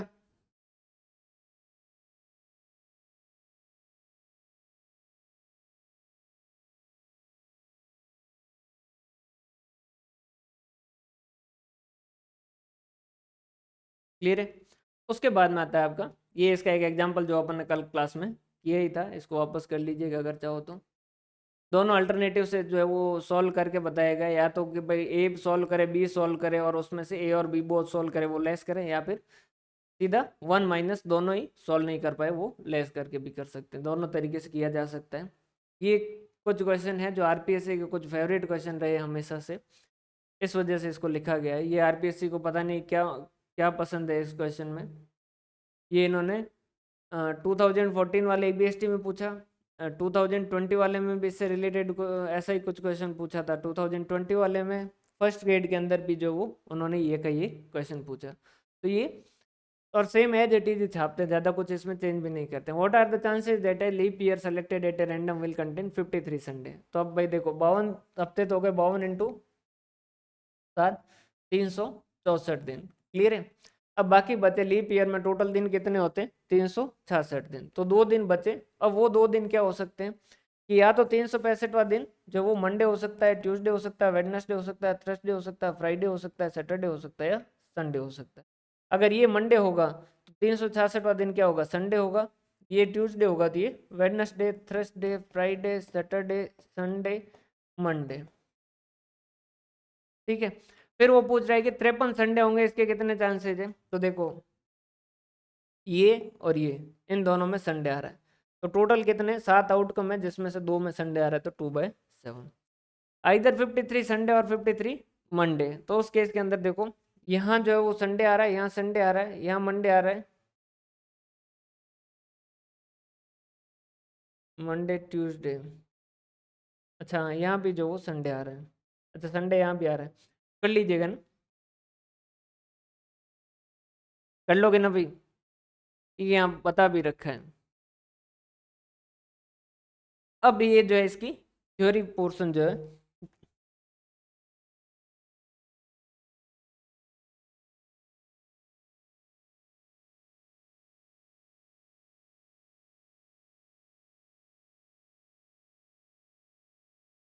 भाई वो पूरा लिखना पड़ेगा। एक्चुअली क्या है कि स्पेलिंग है काफ़ी की जो वो सेम शुरू होती है, थोड़ा सा अगर आप इसको ऐसे लिखोगे तो सही हो जाएगा। मंडे, छोड़ो ना यार, सोम, मंगल, सोमवार, मंगलवार, बुधवार, गुरुवार, शुक्रवार, शनिवार और रविवार। मंगल, बुध, बुध, गुरु, शुक्र, शनि, रवि और सोम। इसके हिसाब से देख लीजिएगा ना। अगर संडे पूछे तो ये इन दोनों में संडे है ना, तो 2/7। संडे या मंडे पूछे तो यहाँ संडे है, यहाँ संडे ये भी आ जाएगा काम का, और यहाँ मंडे है तो ये तीनों काम आ जाएंगे। फिर लास्ट वाले में क्या पूछ रहे हैं 53 संडे, या फिर और लिखा है या 53 फ्राइडे। संडे जो है वो किस किस में, 1 और 2 में, इन दोनों में संडे है, और फ्राइडे जो वो इसमें है और इसमें है, तो टोटल ये 4 फेवरेबल हो जाएंगे। क्लियर है। ये इसके बाद में आती है इसकी थ्योरी। जेरोन कार्डोन करके जो थे उन्होंने 1501 से 1576 के बीच में ये मर गए थे बेचारे। उनके बाद में 1900 सॉरी 1500, उनके मरने के 5-6 साल बाद में इनकी एक बुक छपी थी गेम्स ऑफ चांसेस, और उसके अंदर उन्होंने पहली बार प्रोबेबिलिटी के बारे में बात की थी। उसके बाद में एक गैलीलियो करके थे, उन्होंने फिर वापस ट्राई की कि क्वांटिटेटिव मेजरमेंट किया जाए प्रोबेबिलिटी का, कि मापा जाए किस तरीके से करें। फिर जो वो थॉमस बायज जो है उन्होंने काम किया इनवर्स प्रोबेबिलिटी के बारे में, जिसे बायज थ्योरम भी कहा जाता है, जो अपन आगे पढ़ेंगे। एप्लीके फायदे क्या है, इंपॉर्टेंस क्या है, तो अपन बहुत सारा जो प्रोबेबिलिटी के बेस पे करते हैं। एफएम के अंदर जैसे रिस्क एनालिसिस है वो पूरा का पूरा एफएम के बेस पे करते हैं। मार्केट जो चलता है वो पूरा का पूरा एफएम के इसके प्रोबेबिलिटी के बेस पे चलता है। मिलिट्री में या फिर गेम के अंदर जो आगे वाले चलते हैं वो सारे सारे किस पे चलते हैं, प्रोबेबिलिटी, काफ़ी हद तक प्रोबेबिलिटी के बेस पे, कि भाई ये आगे वाला शायद यहाँ जो है वो शॉट लगाएगा तो वहाँ पर फील्डर रखना चाहिए वगैरह वगैरह। एप्लीकेशन और यूजेज, गेम ऑफ चांसेज होगा या बैटिंग होगा, अगर आपको सट्टा वट्टा लगाना है तो प्रोबेबिलिटी जो है वो अच्छे से समझिएगा और उसके बाद में सट्टा लगाइएगा। ये मत लगाइएगा, पहले इसको पूरा अच्छे से समझिएगा। सारे क्वेश्चन अगर आपके सही बैठने लग जाए ना तो उस केस के अंदर उसके बाद में जो वो सट्टा लगाइएगा, आप कमाओगे। Basis for statistical law. States के कुछ लॉ जो है वो प्रोबेबिलिटी के ऊपर ही बेस्ड है। जैसे दो लॉ है mainly, law of inertia of large number. Law of inertia of large number का मतलब क्या है? Other things being equal as the sample sizes increases the result tend to be more reliable and accurate. जैसे कि 1000 student पे अपने को analysis करना था, उसमें से एक तो तरीका अपन क्या करें, 10 स्टूडेंट पे एनालिसिस करके अपन प्रिडिक्ट करें कि 1000 लोग जो वो कैसे होंगे। 10 की जगह अगर 20 लेके, सैंपल में 20 स्टूडेंट लेके अगर अपन एनालिसिस करेंगे तो वो और ज़्यादा अच्छे रिजल्ट देगा। फिर 30 करेंगे तो और ज़्यादा अच्छे देगा, 40 लेंगे तो और ज़्यादा अच्छा लेगा अगर जो रिजल्ट देगा। अब ये किसके बेसिस पे है? ये प्रोबेबिलिटी के बेस पे कि भाई हाँ, जितना बड़ा सैंपल उतना एक्यूरेट जो आपका आंसर आएगा। क्लियर है? और दूसरा है लॉ ऑफ स्टैटिस्टिकल रेगुलरिटी। वो कह रहा है कि सैंपल अगर आप रैंडम लोगे, मतलब कि जिसके अंदर हर किसी के सेलेक्ट होने के चांसेस बराबर है, तो उस केस के अंदर उसमें ज़्यादा पॉपुलेशन से जो है, पॉपुलेशन के कैरेक्टरिस्टिक्स जो वो ज़्यादा आएंगे। जैसे कि आप बादाम अगर खरीदने गए हैं तो उस केस के अंदर बादाम के अंदर जो कोई भी रैंडम 3 बादाम जो सेलेक्ट करके आप चेक करोगे तो वो जो है वो ज़्यादा एक्यूरेट रिजल्ट देगी, उसके बजाय दुकानदार जो वो 3 सेलेक्ट करके आपको बादाम दे और खिलाए और आपको कहे कि ये वाले बादाम चेक करो। आप कई बार देखते भी होंगे कि भाई आप दुकान पे जाते हैं और दुकान वाला खुद जो है वो आपको आम काट के खिलाता है या तरबूज काट के खिलाता है, और फिर आप घर पे आके चेक करते हो तो वहाँ जो खाया और जो घर पे तरबूज जब आप उसको काटोगे तो दोनों में फर्क होने के चांसेस बढ़ जाते हैं। जबकि आपने रैंडम कोई भी एक तरबूज कटवाया और फिर आपने चेक किया सही है और फिर वापस करोगे तो उस केस के अंदर वो ज़्यादा एक्यूरेट होने का चांसेस बढ़ जाएंगे। स्टेट्स के बेस पे कोई डिसीजन थ्योरी वगैरह लेनी है तो वहाँ पर ये काम आता है। थ्योरेटिकल फ्रीक्वेंसी डिस्ट्रीब्यूशन का तो नाम ही प्रोबेबिलिटी डिस्ट्रीब्यूशन है, वहाँ पर ये सारे के सारे वापस आएंगे। क्लियर है?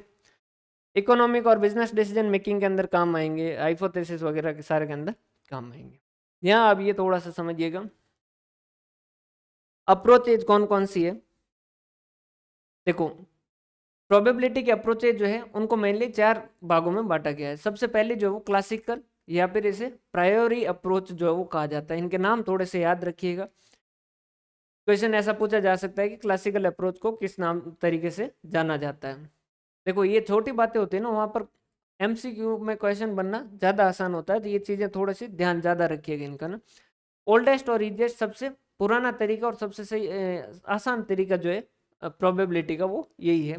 ये एक ही एजम्पशन रखता है कि भाई कोई भी रैंडम एक्सपेरिमेंट है उसमें सारे आउटकम जो है उनके चांसेस बराबर है। जैसे कि आप हेड और टेल कर रहे हो तो उस केस के अंदर हेड के चांसेस 1/2 है तो टेल के भी जो है वो 1/2 है। आगे वापस इन्हीं को दूसरे तरीके से पढ़ेंगे तो वहाँ मैथमेटिकल और स्टेटिस्टिकल के हिसाब से पढ़ेंगे तो वहाँ पर ये वापस आएगा। क्लियर है? तो प्रोबेबिलिटी कैसे कैलकुलेट करेंगे? Number of favourable cases divided by number of equally total number of equally likely cases. जैसे कि हेड आने के चांसेस कितने हैं तो फेवरेबल 1 और टोटल कितने 2। क्लियर है? क्लासिकल के बाद में आया इंपेरियल और एक्सपेरिमेंटल अप्रोच, या फिर जैसे अपन कहते हैं रिलेटिव फ्रीक्वेंसी डेफिनेशन। इसने कहा कि ऐसा मत करो, आप क्या करो, एक एक्सपेरिमेंट करो। जैसे कि आप कह रहे हो कि ये एक कॉइन है, इसके 2 चांसेज है, या तो हेड आएगा या टेल आएगा, ये 1/2 और ये 1/2। ये क्या है? मैथ्स के बेसिस पे, लॉजिक के बेसिस पे भाई दोनों बराबर है। ये कहता है कि नहीं, ऐसा मत करो। आप क्या करो, एक सिक्का लो और उसे मान लीजिए 100 बार उछालिए। 100 बार उछाला और 52 टाइम जो वो हेड आ गया और 48 टाइम टेल आ गया। तो उस केस के अंदर हेड के चांसेस कितने? 52 डिवाइडेड बाय 100 और इसके कितने? 48 डिवाइडेड बाय 100। तो ये कहता है, ये जो है ये कैसे मैथ्स के लॉजिक के बेसिस पे है और ये केस के बेसिस पे, एक्सपेरिमेंट के बेसिस पे जो वो कैलकुलेट करता है। क्लियर है? और रिलेटिव फ्रीक्वेंसी अप्रोच, रिलेटिव मतलब कि अल्टीमेटली ये क्या करेंगे, वो रिलेटिव तो 0 और 1 से बीच में ही होती है, सैंपल सॉरी प्रोबेबिलिटी स्केल जो 0 से 1 के बीच में ही है, तो वो रिलेटिव है। और यहाँ पर क्या कर रहे हैं, एक्सपेरिमेंट ज़्यादा कर रहे हैं, जितना ज़्यादा करेंगे उतने रिजल्ट जो क्या होंगे, एक्यूरेट होंगे। समझ आ रही बात? भाई ये कहता है कि भाई आप कह रहे हो कि हेड और टेल के चांसेस 1/2 है, तो उसने कहा 5 का सिक्का लो तो उसमें तो हेड के चांसेस जो वो ज़्यादा है, आते हैं ज़्यादा बार हेड आता है। तो उसने कहा कि ऐसा नहीं करो, आप क्या करो, एक्सपेरिमेंट करो बार बार और उसके बाद में जो वो डिसाइड करो। क्लियर है? तो the probability of an event represent the proportion of the times under identical circumstances। जो अब जब जो एक्सपेरिमेंट कर रहे हो ना उस केस के अंदर सर्कमस्टांसेस जो वो सेम रखने होंगे, the result can be expected to be अकर।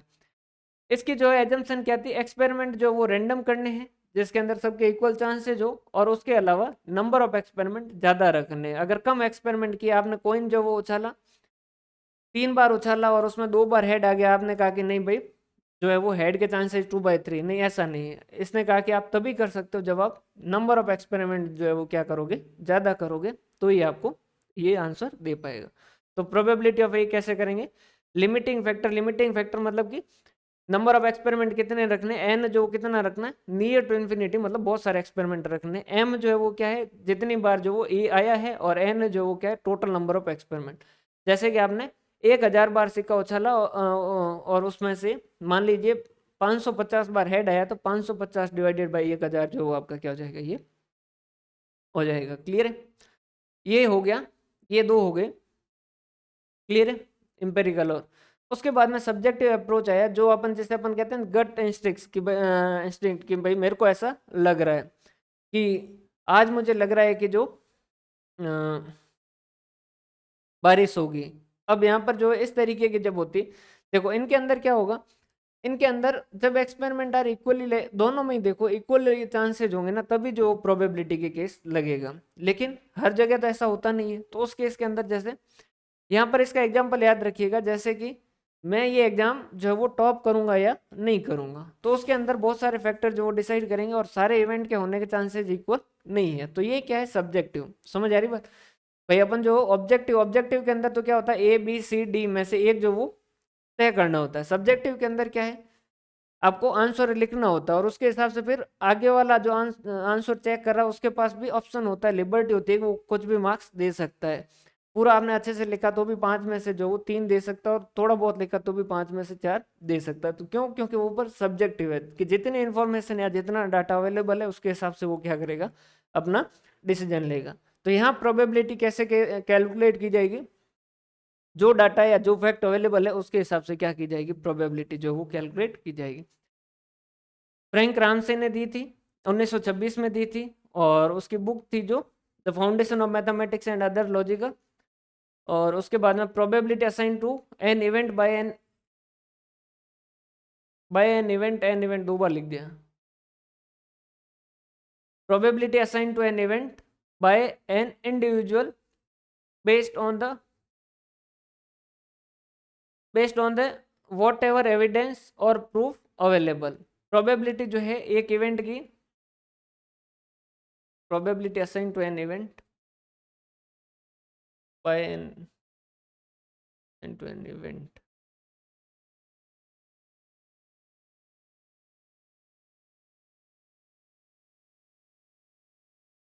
इसको चेंज करके कैलकुलेटेड बाय लिख दीजिए, या असाइन बाय लिख दीजिए। Assign by an individual based on whether whatever evidence और प्रूफ जो है अवेलेबल, जो भी फैक्ट वगैरह अवेलेबल है उसके बेसिस पे हम क्या करेंगे, ये कैलकुलेट करेंगे। Very broad and highly flexible है। वैसे सीधी सी बात है, इसमें आप कुछ भी प्योर तो कह नहीं सकते, वहां पर तो हेड के 1/2 वगैरह ऐसा यहाँ पर नहीं है। क्लियर है, समझ आ रही बात, क्लियर है यहाँ तक का।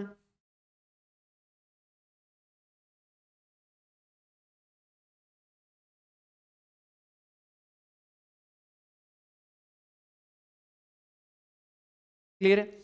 और उसके बाद में ये जो है लास्ट सबसे जो जिसे हम कहते हैं एक्जियोमेटिक या मॉडर्न डेफिनेशन ऑफ प्रोबेबिलिटी, किसने दिया था, एन कोलोमो, ये पता नहीं क्या नाम है इसका, 1933 के अंदर दिया था। Entirely mathematical in character and based on the set theory. ये जो वेन डायग्राम वाले जो अपन पढ़ते हैं ना, ये प्रोबेबिलिटी ऑफ, ये ऐसा करके जो ये वाले, ये ए और बी वाले, ये वाली है मॉडर्न डेफिनेशन वाली है। To start with some concept are laid down and the certain, इसमें किस तरीके से कि कुछ कॉन्सेप्ट या कुछ प्रॉपर्टी जो वो, या फिर कुछ प्रोस्टुलेट्स मतलब कि कुछ मान्यताएं जो वो अपन यहाँ पर मानते हैं, उनको क्या करते हैं, इनका नाम जो है वो क्या कहा जाता है, एक्सॉम्स कहा जाता है, और उसके हिसाब से इसको कहा जाता है ये एक्सोमेटिक या फिर मॉडर्न डेफिनेशन कहा जाता है। ये सबसे लेटेस्ट है, 1933 के अंदर ये आई है, सबसे मॉडर्न यही चलती है। ये वाली जो है ये है। इसके अंदर इन्होंने क्या कहा गया, इन्होंने कहा कि देखो, इन्होंने सिंपल सी बात बताई भाई कि म्यूचुअली एक्सक्लूसिव हो या जैसा भी हो, ये दोनों के मिला के टोटल प्रोबेबिलिटी 0 से 1 के बीच में होगी। अगर ये दोनों हैं अलग अलग है या फिर दोनों जो है वो क्या है साथ में है, तो प्रोबेबिलिटी इस वाले केस में कैसे कैलकुलेट करेंगे, ए यूनियन बी कैसे कैलकुलेट करेंगे, probability of A plus probability of B. और इस वाले केस में कैसे कैलकुलेट करेंगे, probability of A plus probability of B minus probability of A intersection B. ठीक है, वैसा वैसा सी वाले केस के अंदर भी करेंगे। It include the concept of both classical as well as the empirical definition. ये ध्यान रखिएगा, ये जो मॉडर्न डेफिनेशन दी थी ना, इसने क्या किया, क्लासिकल वाली और जो मॉडर्न एम्पेरिकल वाली डेफिनेशन है उन दोनों का इस्तेमाल किया। उसने कहा कि जो मैथ्स के बेसिस पे, लॉजिक के बेसिस पे भी अपन करेंगे और उसके अलावा एक्सपेरिमेंट करके भी पता करेंगे। तो ये इसने क्या किया था, ये चीज़ ध्यान रखिएगा भाई, इसने दोनों को कंसिडर किया था।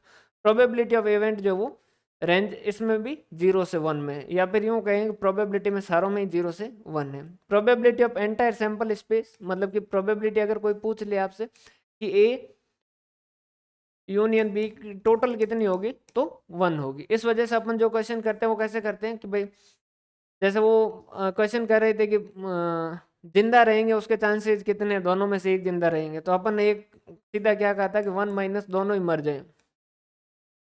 ठीक है, तो ये जो किया था वो क्या किया था, इस कारण किया था क्योंकि सैंपल स्पेस 1 मानते हैं कि दोनों का मिला के टोटल कितना है, 1 ही।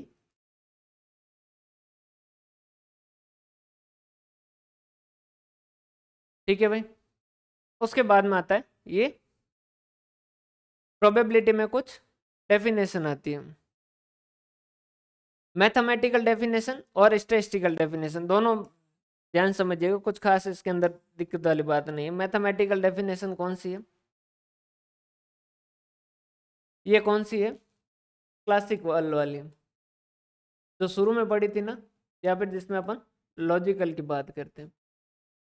मैथमेटिकल वाली इसको, उसी क्लासिकल को मैथमेटिकल क्यों कहते हैं, क्योंकि वो कहता है कि एक कॉइन है और अगर उसके हेड है और टेल है, दो है, तो इसके चांसेस 1/2 है और इसके चांसेस 1/2 है। क्लियर है, तो ये इसी को क्या कहा जाता है, क्लासिकल वाले को ही क्या कहा जाता है, मैथमेटिकल जो कहा जाता है।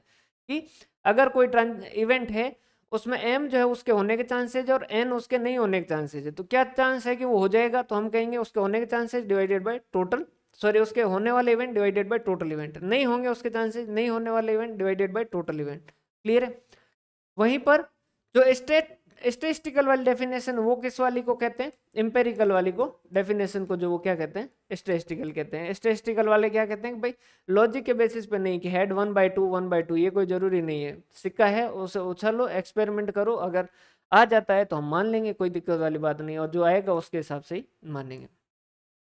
लोगों ने इसको थोड़ा, अब देखो किसी की भी होगी बुराई तो करेंगे। एक तो उन्होंने कहा कि इक्वली लाइकली जो है वो, उसका क्या मतलब है यहाँ पर, कि हमेशा कोई जरूरी थोड़ी कि इक्वली लाइकली हो ही हो। ठीक है, बहुत सारे ऐसे भी होते हैं जिसके अंदर इक्वली लाइकली नहीं हो, जैसे कि ये कई बार आप सुनते होंगे शराब के ठेके वगैरह जो लॉटरी में निकालते हैं, तो उसमें क्या करते हैं, अब वो पर्ची निकालते हैं छोटे बच्चे, उसको कह देते हैं कि भाई जो पर्ची निकालनी होती है उस पर्ची को क्या कर देते हैं, थोड़ा टाइम पहले फ्रीज के अंदर रख देते हैं ताकि वो पर्ची ठंडी रहे। तो उसको क्या किया, जैसे उसने हाथ डाला उसमें से उस पर्ची को क्या किया, पकड़ा और निकाल दिया। तो देखने में लोगों को इक्वली लाइकली लगेगा, लेकिन इक्वली लाइकली होता नहीं है। इस तरीके से भी हो सकता है, वो कहता है कि हर मामले में इक्वली लाइकली नहीं हो। फिर उन्होंने एक एग्जाम्पल भी दिया कि भाई ताश के पत्ते हैं, उसमें से कुछ पुराने और कुछ नए हैं, तो उस केस के अंदर सबके चांसेस जो वो बराबर नहीं है। और ये कह रहा है कि ये लिमिटेड एरिया में जहाँ इक्वली लाइकली है वहीं पर आप जो वो पता कर पाएंगे, बाकी वाला हम नहीं, जैसे कोइन डाइस वगैरह में कर पाएंगे। अगर कोई ये चाहता है जानना कि भाई मेरी फैक्ट्री के अंदर जो मैं टोटल यूनिटें बनाऊंगा उसमें कितनी यूनिटें डिफेक्टिव होगी, तो अब उसके तो इक्वली लाइकली चांसेज है नहीं, तो उस केस के अंदर वो वहाँ पर ये काम नहीं करेगा। तो स्टैटिस्टिकल और एम्पेरिकल जो है, ये किसको कहा जाता है, एम्पेरिकल वाली जो है उसको कहता है। ये कहता है कोई लॉजिक के बेसिस पे नहीं, अपन पास्ट एक्सपीरियंस या फिर जो अपने पुराने एक्सपेरिमेंट है उसके हिसाब से जो पता करो, टॉस कर करके जो पता करो। प्रोबेबिलिटी की जो रेंज है वो क्या होगी, 0 से 1 के बीच में होगी। यहाँ तक में कोई डाउट हो तो बताइए भाई।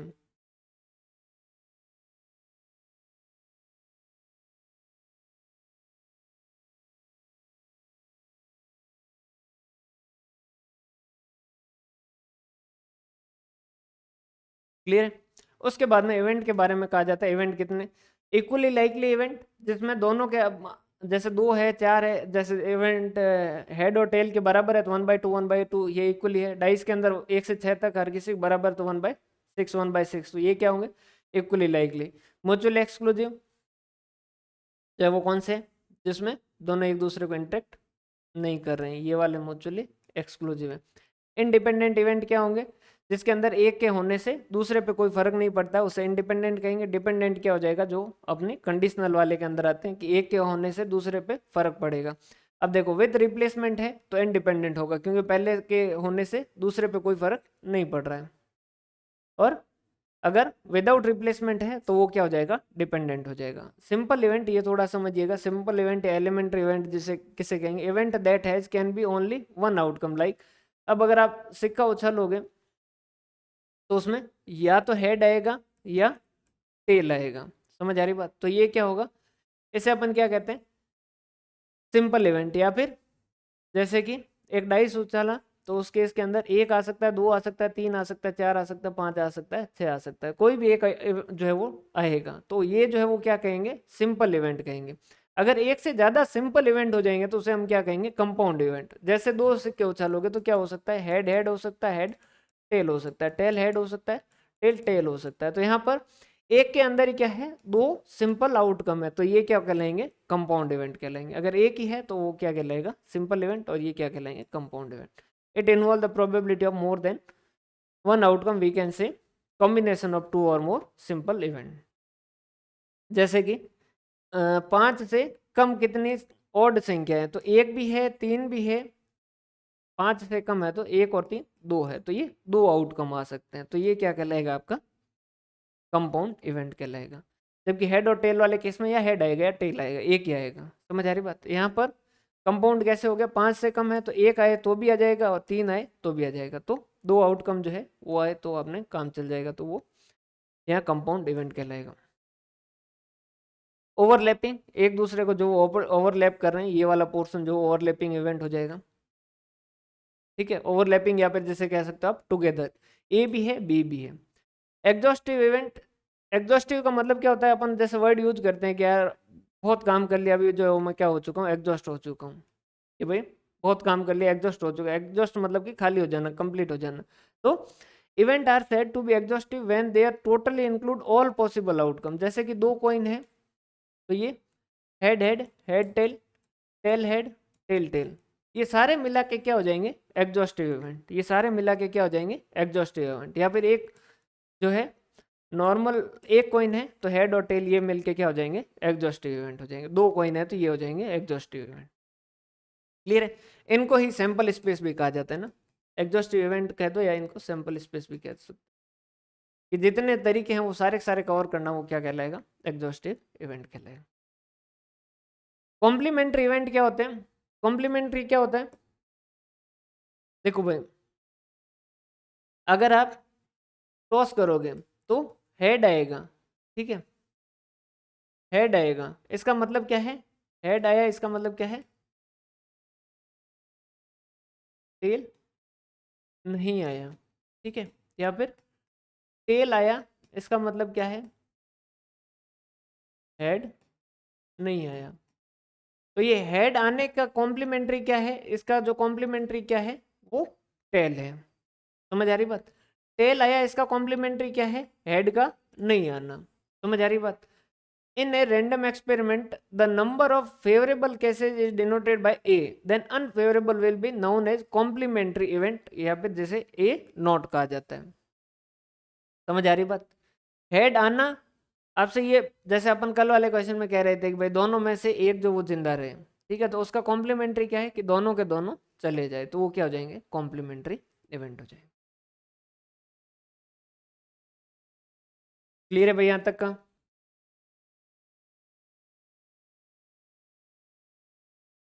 उसके बाद में sample space, the set of all possible outcome in given experiment is called sample space. जैसे कि 2 कॉइन है तो उसके इसके अंदर ये आपके सैंपल स्पेस क्या हो जाएगा कि 2 कॉइन है तो head head, head tail, tail head, tail tail. या फिर पूछा जाए कि 2 डाइस है तो उनके सैंपल स्पेस क्या होगा, तो 6 × 6 36। 3 होगा तो 6 × 6 × ठीक है, ये क्या हो जाएगा, सैंपल। उसके बाद में ये कुछ थ्योरी है, एक तो बर्नौली थ्योरम है और एक जो है वो इनवर्स प्रोबेबिलिटी है और एक मैथमेटिकल एक्सपेक्टेशन ये। देखो बर्नौली थ्योरम जो है उसने क्या कहा कि अगर आपको प्रोबेबिलिटी कैलकुलेट करनी है, इसमें बाकी ज़्यादा ध्यान रखने की जरूरत नहीं, सिर्फ आपको मेन ये फॉर्मूला ध्यान रखना है कि अगर आपको प्रोबेबिलिटी कैलकुलेट करनी है और उस केस के किस केस के अंदर जब आपके पास कुछ कैलकुलेशन जो है बेसिक कैलकुलेशन अगर नॉर्मली ज़्यादा हार्ड हो रही है, तो उस केस के अंदर बर्नौली ने कहा मेरे वाले तरीके से करना आप आसानी से कर दोगे। जैसे कि 10 में से 5 जो वो सेलेक्ट करने हैं और उसमें से फिर उन्होंने कहा कि जैसे कि एक सिक्के को 100 बार उछाला और उसमें से क्या चांसेज है कि 40 बार हेड आएगा, तो उन्होंने कहा कि अगर ऐसी सिचुएशन आ जाए ना तो आप मेरे पास आ जाना, तो मैं आपको क्या कर दूंगा, सॉल्यूशन दे दूँ। हमने कहा कि कैसे, तो उन्होंने कहा कि एक सिंपल सा फॉर्मूला है, ये वाला फॉर्मूला लगाइएगा। हमने कहा कैसे, तो उन्होंने कहा कि एन रखिए, एन का मतलब हमने पूछा क्या, तो उन्होंने कहा कि नंबर ऑफ एक्सपेरिमेंट, जैसे कि 100 बार सिक्का उछाल रहे हैं ठीक है। हमने कहा कि 40 बार जो वो हेड आने के चांसेज कितने हैं। हमने कहा कि फिर उन्होंने कहा कि एन सी आर, आर में हमने क्या कहा कि क्या रखना है, तो number of success in definite experiment. हमने कहा कि हमें 40 हेड चाहिए, तो ये 40। फिर उन्होंने कहा कि इनटू जो आपका हेड आने की प्रोबेबिलिटी कितनी है, पी का मतलब क्या है, प्रोबेबिलिटी ऑफ सक्सेस। हमने कहा कि हेड आने की प्रोबेबिलिटी जो वो 1/2 है। उन्होंने कहा कि इसका जो कर दीजिए 40, और जो नहीं आने के चांसेस हमने कहा कि वो भी 1/2 है, तो उन्होंने कहा कि इसको कर दो 100 माइनस 40। हमने कहा ये तो कैलकुलेशन और भारी हो जाएगी, फिर उन्होंने कहा कि ये वाला पोर्शन सॉल्व कर दीजिएगा, आगे वाला लॉग के जरिए कर दीजिएगा, तो आप क्या कर पाओगे, इसको सॉल्व कर पाओगे। ये वाला फॉर्मूला भाई आपको याद करना पड़ेगा। क्लियर है यहाँ तक का?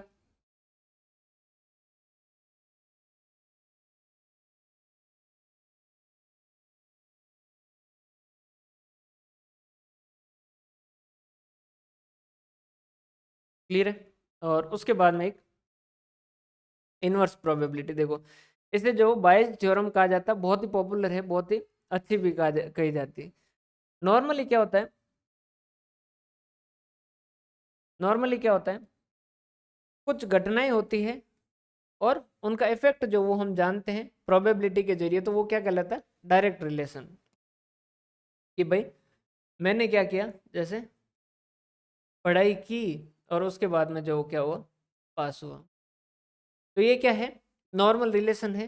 तो मैं पढ़ाई कर रहा हूँ तो पास होने के चांसेस कितने हैं, या फिर मैं मजे कर रहा हूँ तो उस केस के अंदर पास होने के चांसेस कितने हैं, तो वो क्या कहलाता है, एक डायरेक्ट प्रोबेबिलिटी अपन इस तरीके से कैलकुलेट कर रहे हैं। मान लीजिए एक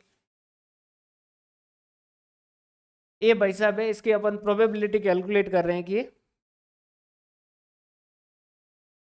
बर्नौली वाला, भाई बर्नौली वाले में अल्टीमेटली तो आपको फॉर्मूला तो याद ही करना पड़ेगा। देखो इसमें क्या है, एन का मतलब क्या है, नंबर ऑफ एक्सपेरिमेंट, कितनी बार एक्सपेरिमेंट किया। जैसे 100 बार सिक्का उछाला है, कॉइन को उछाला है, उसमें से हम पता करना चाह रहे हैं 40 बार हेड आने के चांसेस कितने, तो आर जो वो क्या है, सक्सेस के चांसेस इनटू हेड आने के चांसेस कितने, उसकी प्रोबेबिलिटी कितनी होती है 1/2, और उसका 40 इंटू हेड नहीं आने का चांसेस, क्यों मतलब कि उसके अनसक्सेसफुल होने के, तो 1/2 और 100 टोटल एक्सपेरिमेंट माइनस 40।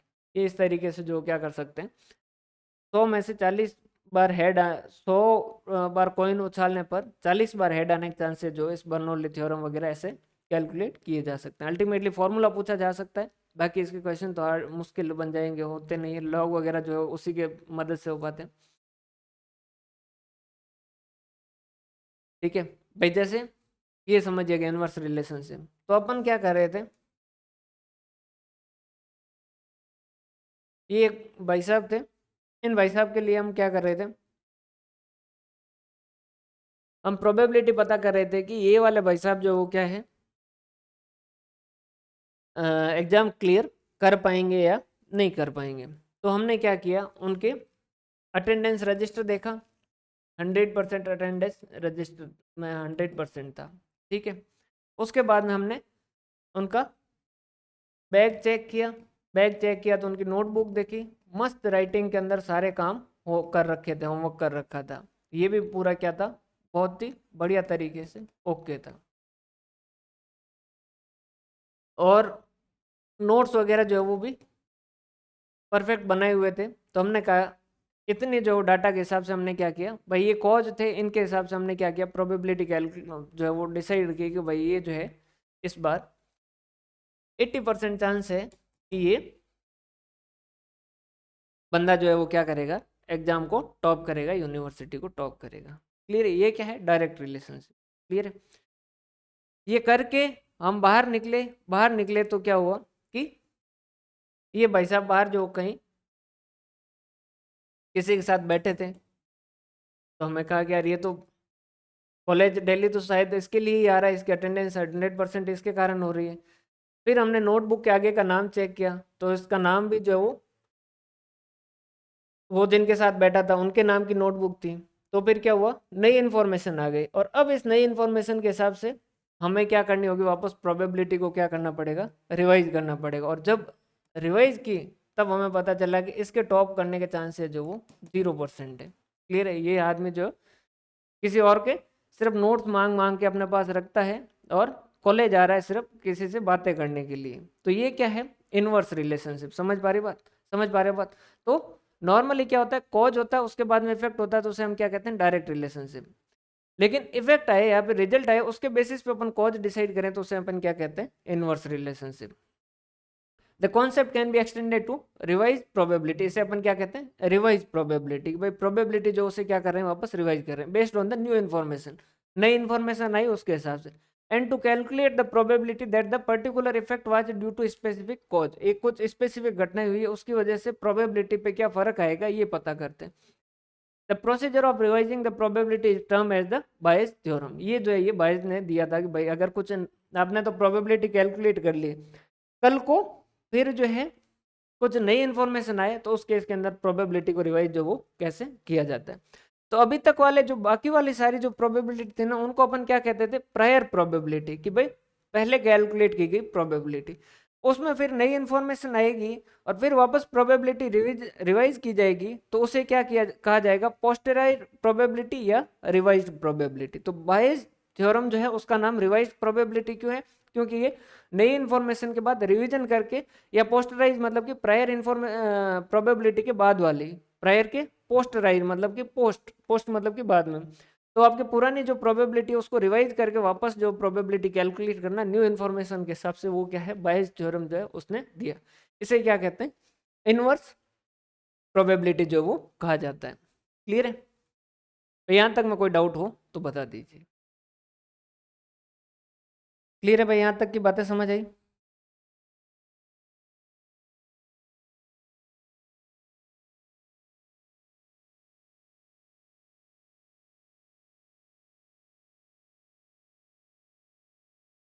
क्लियर है?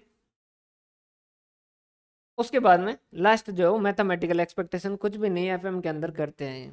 ऐसा कुछ है ही नहीं इसके अंदर कि भाई अगर ये काम हो गया, जैसे कि क्रिकेट का मैच चल रहा था, अपन ने क्या कहा कि भाई इस बॉल पे चौका आएगा, इस बॉल पे चौका आएगा, तो अपन उस पर 500 रुपये लगा दिए। ठीक है कि भाई चौका आने पे 500 रुपये अपने, और नहीं आए तो 500 रुपये जाएंगे। ठीक है, अब चौका आने के चांसेस कितने हमने पता कि हमने कहा कि पीछे वाली लगातार 2 बॉलों में 6 मारे हैं, मैक्सवेल है खेल रहा है और ये चौका मारेगा, इसके चांसेस जो वो 80% है, तो हमें पैसा मिलेगा, इसका चांसेस टोटल पैसा कितना मिलेगा, वो क्या होगा, 400। ठीक है, अब एक्चुअल में तो या तो 500 मिलेगा या 500 जाएगा, एक्चुअल बात तो ये है, लेकिन प्रोबेबिलिटी के बेस पे अपनी कैलकुलेशन की जाती है। और एफएम के अंदर अपन ऐसा बहुत सारे क्वेश्चन करते हैं, जैसे कि हमने पढ़ा था इसमें रिस्क एनालिसिस। जब रिस्क एनालिसिस पढ़ा था तो उसके अंदर हम प्रोबेबिलिटी के बेस पे बात करते हैं कि अगर मार्केट में बूम रही तो हमें मिलेंगे 75,000 रुपये, अगर मार्केट जो वो मॉडरेट रहा तो हमें मिलेंगे 50,000, या फिर जिसे कहते हैं मोस्ट लाइकली, या फिर मार्केट जो वो डिप्रेशन में रहा तो उस केस के अंदर हमारे इनफ्लो होंगे 25,000। और इसके चांसेज है मान लीजिए 25%, इसके चांसेज है मान लीजिए 50%, और इसके मान लीजिए चांसेज है 25%। तो हम कैश इनफ्लो कितना मानते हैं, किस तरीके से मानते हैं, हम कहते हैं कि 75,000 इंटू 0.75, ये कितना है, 56,250। 50,000 इंटू 0.5, ये कितना है 25,000, और 25,000 इंटू 25%, ये कितना है 6250। तो प्लस 25,000 प्लस, ये मैंने ऊपर वाला गलत किया है ना, 0.25, 18,750, 18,750 प्लस 25,000 प्लस 6,250, तो 50,000 हम क्या करेंगे, इनफ्लो मानेंगे। ये क्या है, मैथमेटिक्स के हिसाब से स्टेट्स का जो है वो इस्तेमाल करना। हाँ, प्रेजेंट वैल्यू फैक्टर नहीं, प्रेजेंट वैल्यू फैक्टर में अपन प्रोबेबिलिटी नहीं लेते हैं, वो तो इंटरेस्ट रेट एक्चुअल जो होता है ना उसे कंसीडर करते हैं। उसके अंदर एक रिस्क एनालिसिस करके लास्ट में पढ़ा जाता है ना, उसके अंदर प्रोबेबिलिटी के बेस पे वगैरह पे पढ़ा जाता है। जैसे ये एक एग्जांपल दे रखा है, सीधा ये समझिए कि भाई एक कोई इवेंट होगा, उसके चांसेस है 1/8, ठीक है, और अगर इवेंट हो गया तो उसे मिलेंगे 320 रुपए, तो अपन क्या कहेंगे उसे कितने पैसे मिलेंगे, तो मैथमेटिकल एक्सपेक्टेशन वो कितनी कैलकुलेट करेगा, 1/8 इंटू 320, तो ये कितना आ जाएगा 40 रुपीज। IRR और वो प्रोबेबिलिटी के बेस पे नहीं है, क्योंकि वहां पर रेट जो वो क्या करते हैं अपन, जैसे COC वगैरह जो लेते हैं ना, वो एक्चुअल COC होती है, वो कैलकुलेट की जाती है।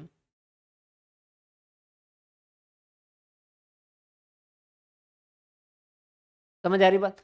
अगर जैसे ये इसका एक एग्जांपल वहां देखने को मिलता है कि भाई एक मान लीजिए डेटर है, ये डेटर है जैसे कोई अपना, उसको क्रेडिट पे सेल करें या नहीं करें, तो वहां इस तरीके का क्वेश्चन देखा जाता है कि भाई अगर सेल करेंगे तो मान लीजिए 3 लाख की सेल होगी और उस पर 10% का मुनाफा होता है, 30,000 रुपये का क्या होगा, मुनाफा होगा, ठीक है।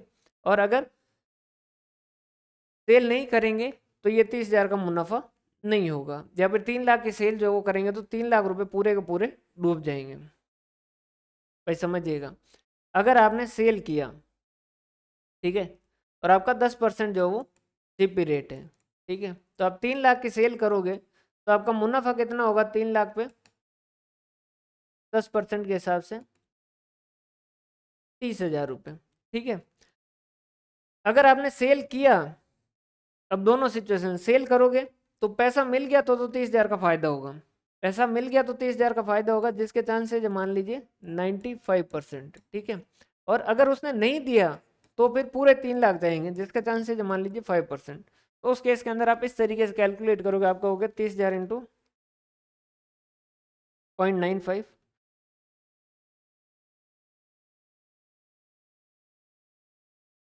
ये हो गया 28,500 का फायदा, और ये 3 लाख इंटू 0.0, ये हो गया 15,000 का नुकसान, ठीक है। तो या तो 28,500 का फायदा होगा या 15,500, 15,000 का नुकसान होगा, लेकिन अपन इन दोनों कंबाइंड करके हम ये मानते हैं कि भाई 28,500, इसको अपन कहते हैं भाई दे दो, इसमें 13,500 का फायदा है प्रोबेबिलिटी के बेस पे। तो ये क्या है, मैथमेटिकल एक्सपेक्टेशन की, मैथ्स में एक्सपेक्टेशन के लिए अपन इसको इस्तेमाल करते हैं। क्लियर है भाई ये।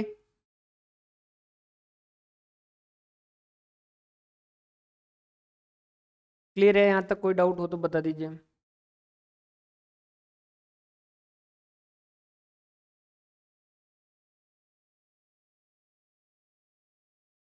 क्लियर है, तो ये जो है वो यहाँ तक का कीजिएगा। EFM में 2 क्वेश्चन आए थे शायद, अगर मेरे टिक कर रखे हैं तब तो मैं अभी पूछ लेता हूँ, नहीं तो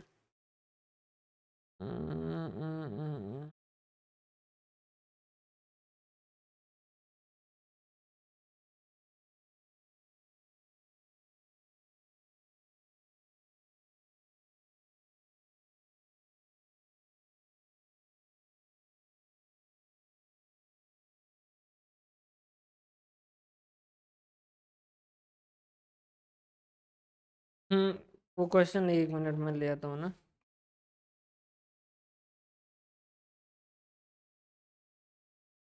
क्वेश्चन नंबर क्या था, कुछ पता है क्या?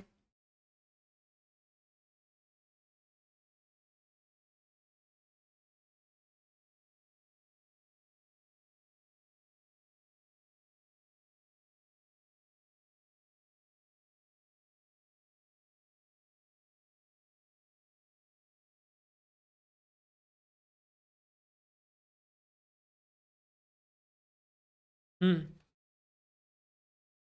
एक डाइस है उसको 3 बार थ्रो किया है और वो कह रहा है कि 12 सम जो है उनका टोटल जो है वो क्या हो 12 हो, इसके चांसेस कितने हैं?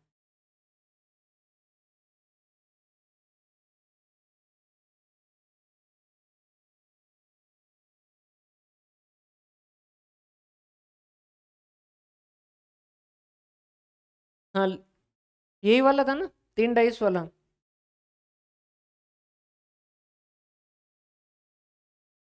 42 का बी।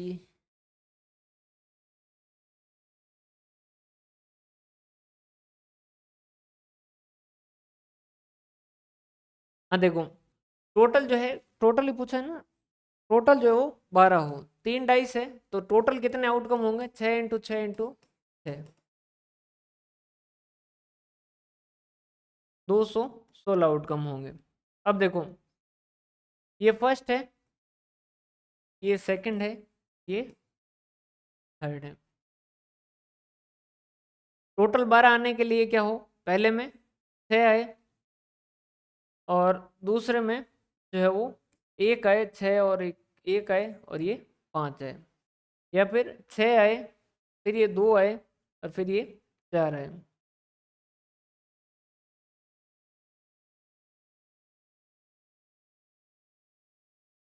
फिर ये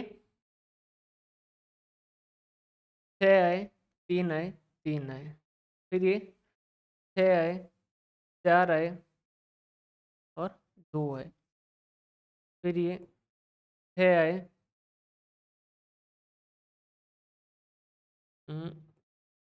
5 आए,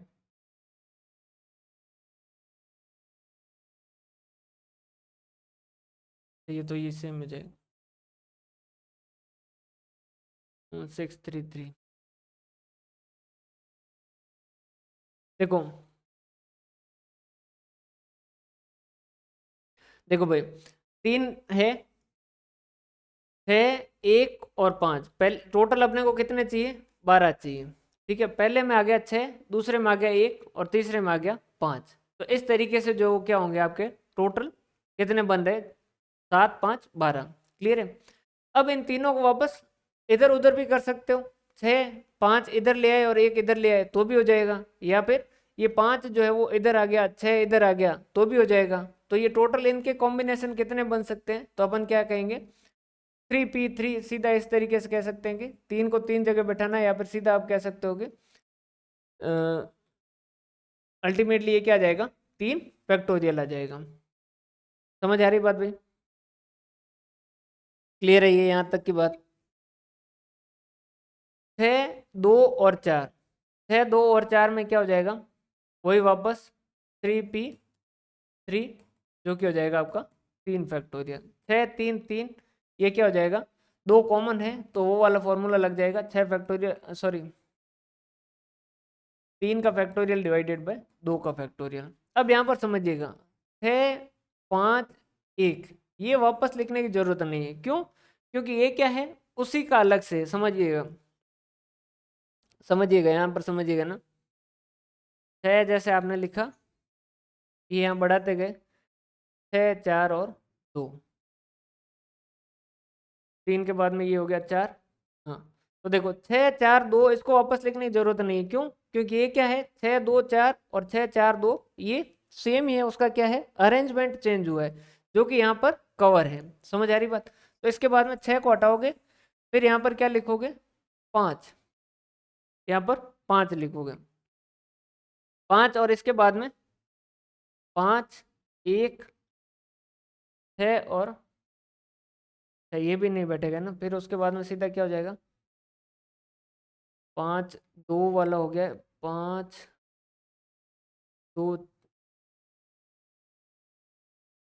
5, 2, 7, 7 और 5, ये हो चुका है क्या, 5, 5। हम्म,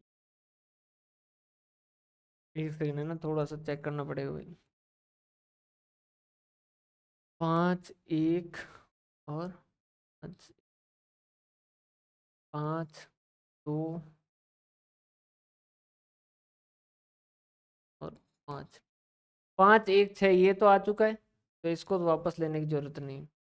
5 2 8 4 12, 5 2 और 5 ये वाला नहीं आ रखा है ना। हम्म, ये वाला नहीं आ रखा है। फिर 5 3 और 4 ये भी नहीं आ रखा है ना, 5 3 और 4 ये भी नहीं आ रखा है। फिर जो है वो 5 4 3 तो आएगा नहीं है ना, वो तो वापस उसी का हो रहा है। फिर उसके बाद में 4 और 4 1 और 6 अगर ये रखें, सॉरी 4 2 और 6 ये तो लाने की जरूरत है नहीं, वो भी करने की जरूरत नहीं। फिर ये भी 4 3 और 5 ये भी लाने की जरूरत है क्या? 4 3 और 5 ये भी लाने की जरूरत नहीं है। तो क्या हो जाएगा? 4 4 और 4। वैसे इतना जो देंगे नहीं, हाँ अल्टीमेटली ये लास्ट 4 4 4 ही बचेगा। तो ये बने हुए एक, कितने बने? 1 2 3 4 5 और 6। इनका क्या करना है? इनके जो है वो परमुटेशन कैलकुलेट कर लो। इनके जो है वो परमुटेशन को कैलकुलेट कर लो, तीन और इनके इनके भी कर लो। ये 5 5 है तो ये 3 factorial divided by 2 factorial same है, तो ये 3 फैक्टोरियल, ये 3 फैक्टोरियल डिवाइडेड बाई 3 फैक्टोरियल। ये इनका जो कैलकुलेशन जो भी है उसमें डिवाइड बाई क्या कर दीजिएगा? 216।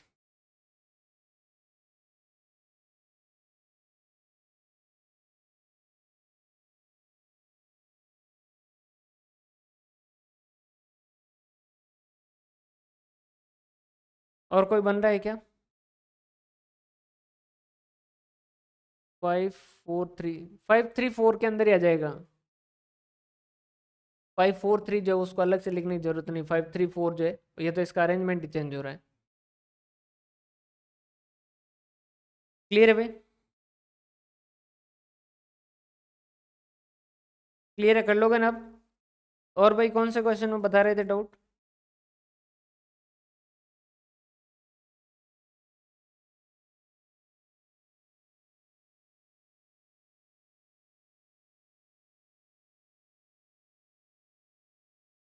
बाकी कोई क्वेश्चन में डाउट हो तो है ही, व्हाट्सएप नंबर आप भेजते रहिएगा ना। कर लीजिएगा भाई एक बार सारे क्वेश्चन जो वो 42 का बी है। दो डाइस है, find that the getting the total which is divisible by 2। तो देखो 2 डाइस के केस के अंदर तो भाई थोड़ा सा आप जो है वो इस तरीके से कर ही लीजिएगा। ये जैसे 1 2 3 4 5 6, 1 2 3 4 5 और 6, इनके टोटल कितनी आएगी? 1 1 2 2 3 4 5 6 7, यहाँ कितना आएगा? 3 4 5 6 7 और 8। उसके बाद में 3 और 1 4 5 6 7 8 और 9, 5 6 7, 5 6 7 8 9 और 10, 6 7 8 9 10 11, और 7 8 9 10 11 और 12। क्या पूछा है? Find the chances of getting total which is divisible by 2 और 3।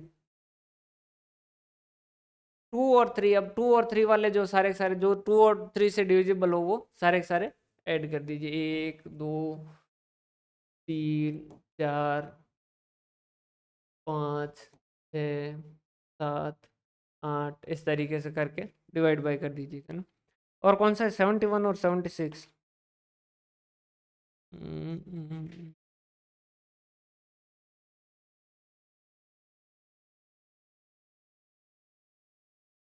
A can hit a target 4 times in 5 shot।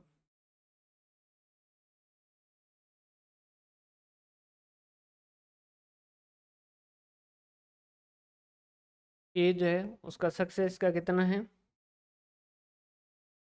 4/5 और फेलियर का कितना है? 1/5। वैसा वैसा ई का दे रखा है सक्सेस और फेलियर। बी जो है B can hit 3 divided by 4 और 1 डिवाइडेड बाय 4। और उसके बाद में दे रखा है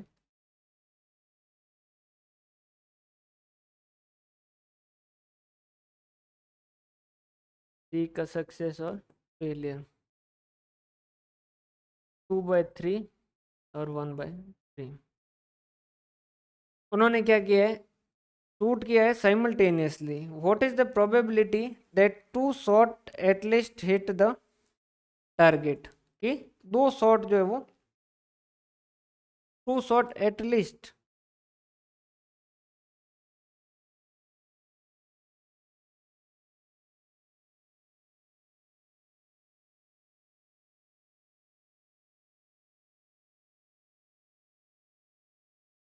अच्छा, इसने एटलीस्ट लिख के गलत कर दिया ना।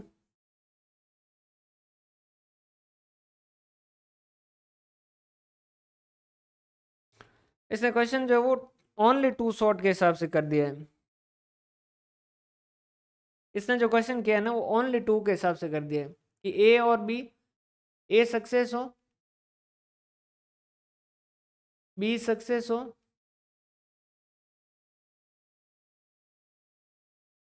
और सी नहीं सक्सेस हो, या ए सक्सेस हो, बी नहीं हो और सी हो, या ए सक्सेस हो, सॉरी ए नहीं हो और ए नहीं हो और बी हो वापस 1/4 और फिर बी और सी हो वापस 3/4 और 2/3। इसने आंसर जो इतना ही किया है। ये जो आंसर है उसमें उसने क्वेश्चन में एटलीस्ट वर्ड जो गलत यूज कर लिया है, इसमें ओनली वर्ड के हिसाब से किया है कि भाई ओनली 2 ही सक्सेस हो, 2 शॉट कोई भी सक्सेस हो। और कौन सा है भाई? इसको मैं करेक्ट करके जो आंसर आपको भेज दूंगा। और बताइए कौन सा है? 72। ये जो है वो सच बोलता है, उसके चांसेज है 80%। मतलब कि ये है ए, सच बोलता है 80 और झूठ बोलता है 20। उसके बाद में A speak truth in 80% of cases, B in 90%। B जो है वो सच बोल रहा है 90 टाइम और झूठ बोलता है 10 time. In what percentage of cases are likely to contradict each other in starting of same fact? कि भाई वो सेम इफेक्ट है लेकिन दोनों जो है वो अलग अलग बात कर रहे हैं। इसका मतलब क्या है, ये सच बोले और ये झूठ बोले, या ये झूठ बोले और ये सच बोले, तो इन दोनों को मल्टीप्लाई करके और इन दोनों को मल्टीप्लाई करके क्या कर देंगे, ऐड कर देंगे। उसने इक्वल टू का इसके लास्ट आंसर ही देखिएगा ना, इस बुक के अंदर ये थोड़ी सी दिक्कतें हो रखी है। इसने क्या कर रखा है, बीच में जैसे इक्वल टू लगा दिया जबकि वो एक्चुअल में कर प्लस रहा है।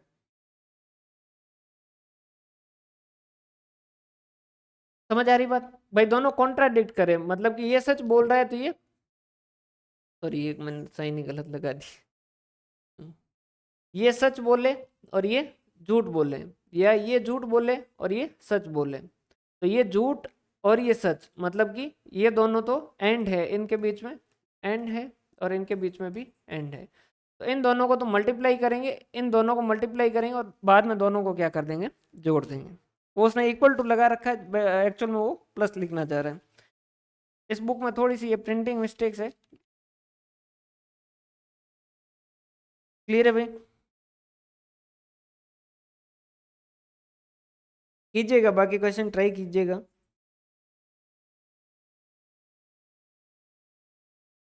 क्लियर है? और कोई डाउट हो तो भेजते रहिएगा। संडे को टेस्ट भाई अभी नहीं कह सकते, टाइम ही नहीं मिल रहा है अभी तो। जैसे ये नोट्स वोट्स बनाने में पूरा दिन ही निकल रहा है। वो मॉर्निंग वाला टाइम हो तो पता नहीं कुछ टाइम मिले तो। अभी तो सुबह से लेके दिन इस टाइम तक जो वो नोट्स बनाते, फिर जो शाम को थक जाते हैं।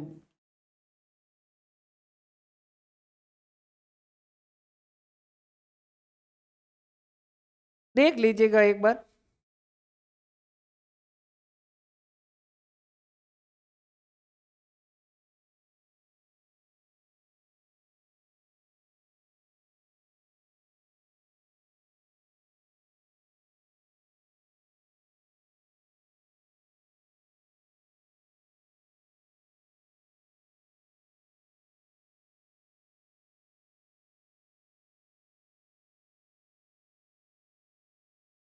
बिल्कुल बताइए भाई। 76 वाला ट्राई कीजिएगा, नहीं हो तो मैं भेज दूंगा आंसर।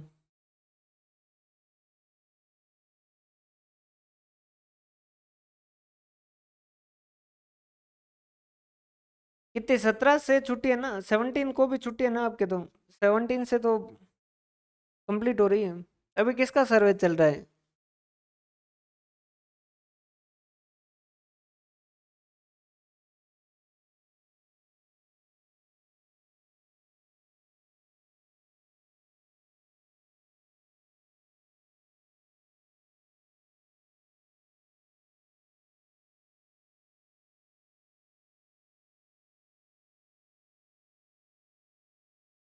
अच्छा। हम्म, देखो एग्जाम फॉर्म तो भर ही दो। और एग्जाम देना है। एग्जाम को हमेशा एक थ्रिलिंग मानो। एग्जाम देना उसमें बहुत सारी बहुत चीजें सीखने को मिलती है। एग्जाम दोगे ना तो क्वेश्चन, बहुत सारे क्वेश्चन ऐसे हैं जो रिपीट ही होते हैं। यहीं वो है, वहां पर भी वो है, उसी तरीके के क्वेश्चन। तो चाहे तैयारी हो चाहे नहीं हो, नेट वगैरह तो है, उसको देते रहो। अभी एक बार तैयारी में तो अगर नेट हो रखी है तो उसमें मत जाओ।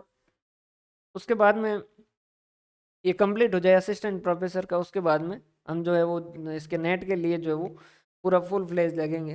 असिस्टेंट प्रोफेसर का कंप्लीट होने के बाद में तो उस वक्त जो नोट्स आपके साथ शेयर कर लेंगे, उससे पढ़ के जो कर लीजिएगा। अभी एक बार असिस्टेंट प्रोफेसर चल रहा है, इसको बढ़िया करो। अभी जो टाइम बचता है उसको पेपर थर्ड में लगाओ। क्योंकि जेआरएफ का पैसा कितना भी है, आखिर वो टेम्परेरी पैसा है। 2-3 साल के लिए है। अब उसके लिए ये अपॉर्चुनिटी वापस बार बार नहीं मिलती। और ऐसा कोई कभी भी बात करनी हो ना तो मोबाइल नंबर है, तो उठाओ फोन करो, कोई ऐसी दिक्कत वाली बात नहीं है। आपको लगता होगा कि मैं बहुत बड़ा आदमी हूँ, लेकिन हूँ नहीं, मैं नॉर्मल ही हूँ। जब भी लगे आप आराम से कॉल कर सकते हो। क्लियर है भाई? तो जब भी कोई ऐसा लगे बिंदास होके फोन करो, कोई दिक्कत वाली बात नहीं। भाई ले दे के आप लोग ही हो, पूरे दिन में जो इनसे बातें होती है वो आप लोग ही हो। तो जब भी कोई ऐसा डाउट हो आराम से फोन करो। तो बहुत बहुत धन्यवाद। हंसते रहे, मुस्कुराते रहे, पढ़ते रहे।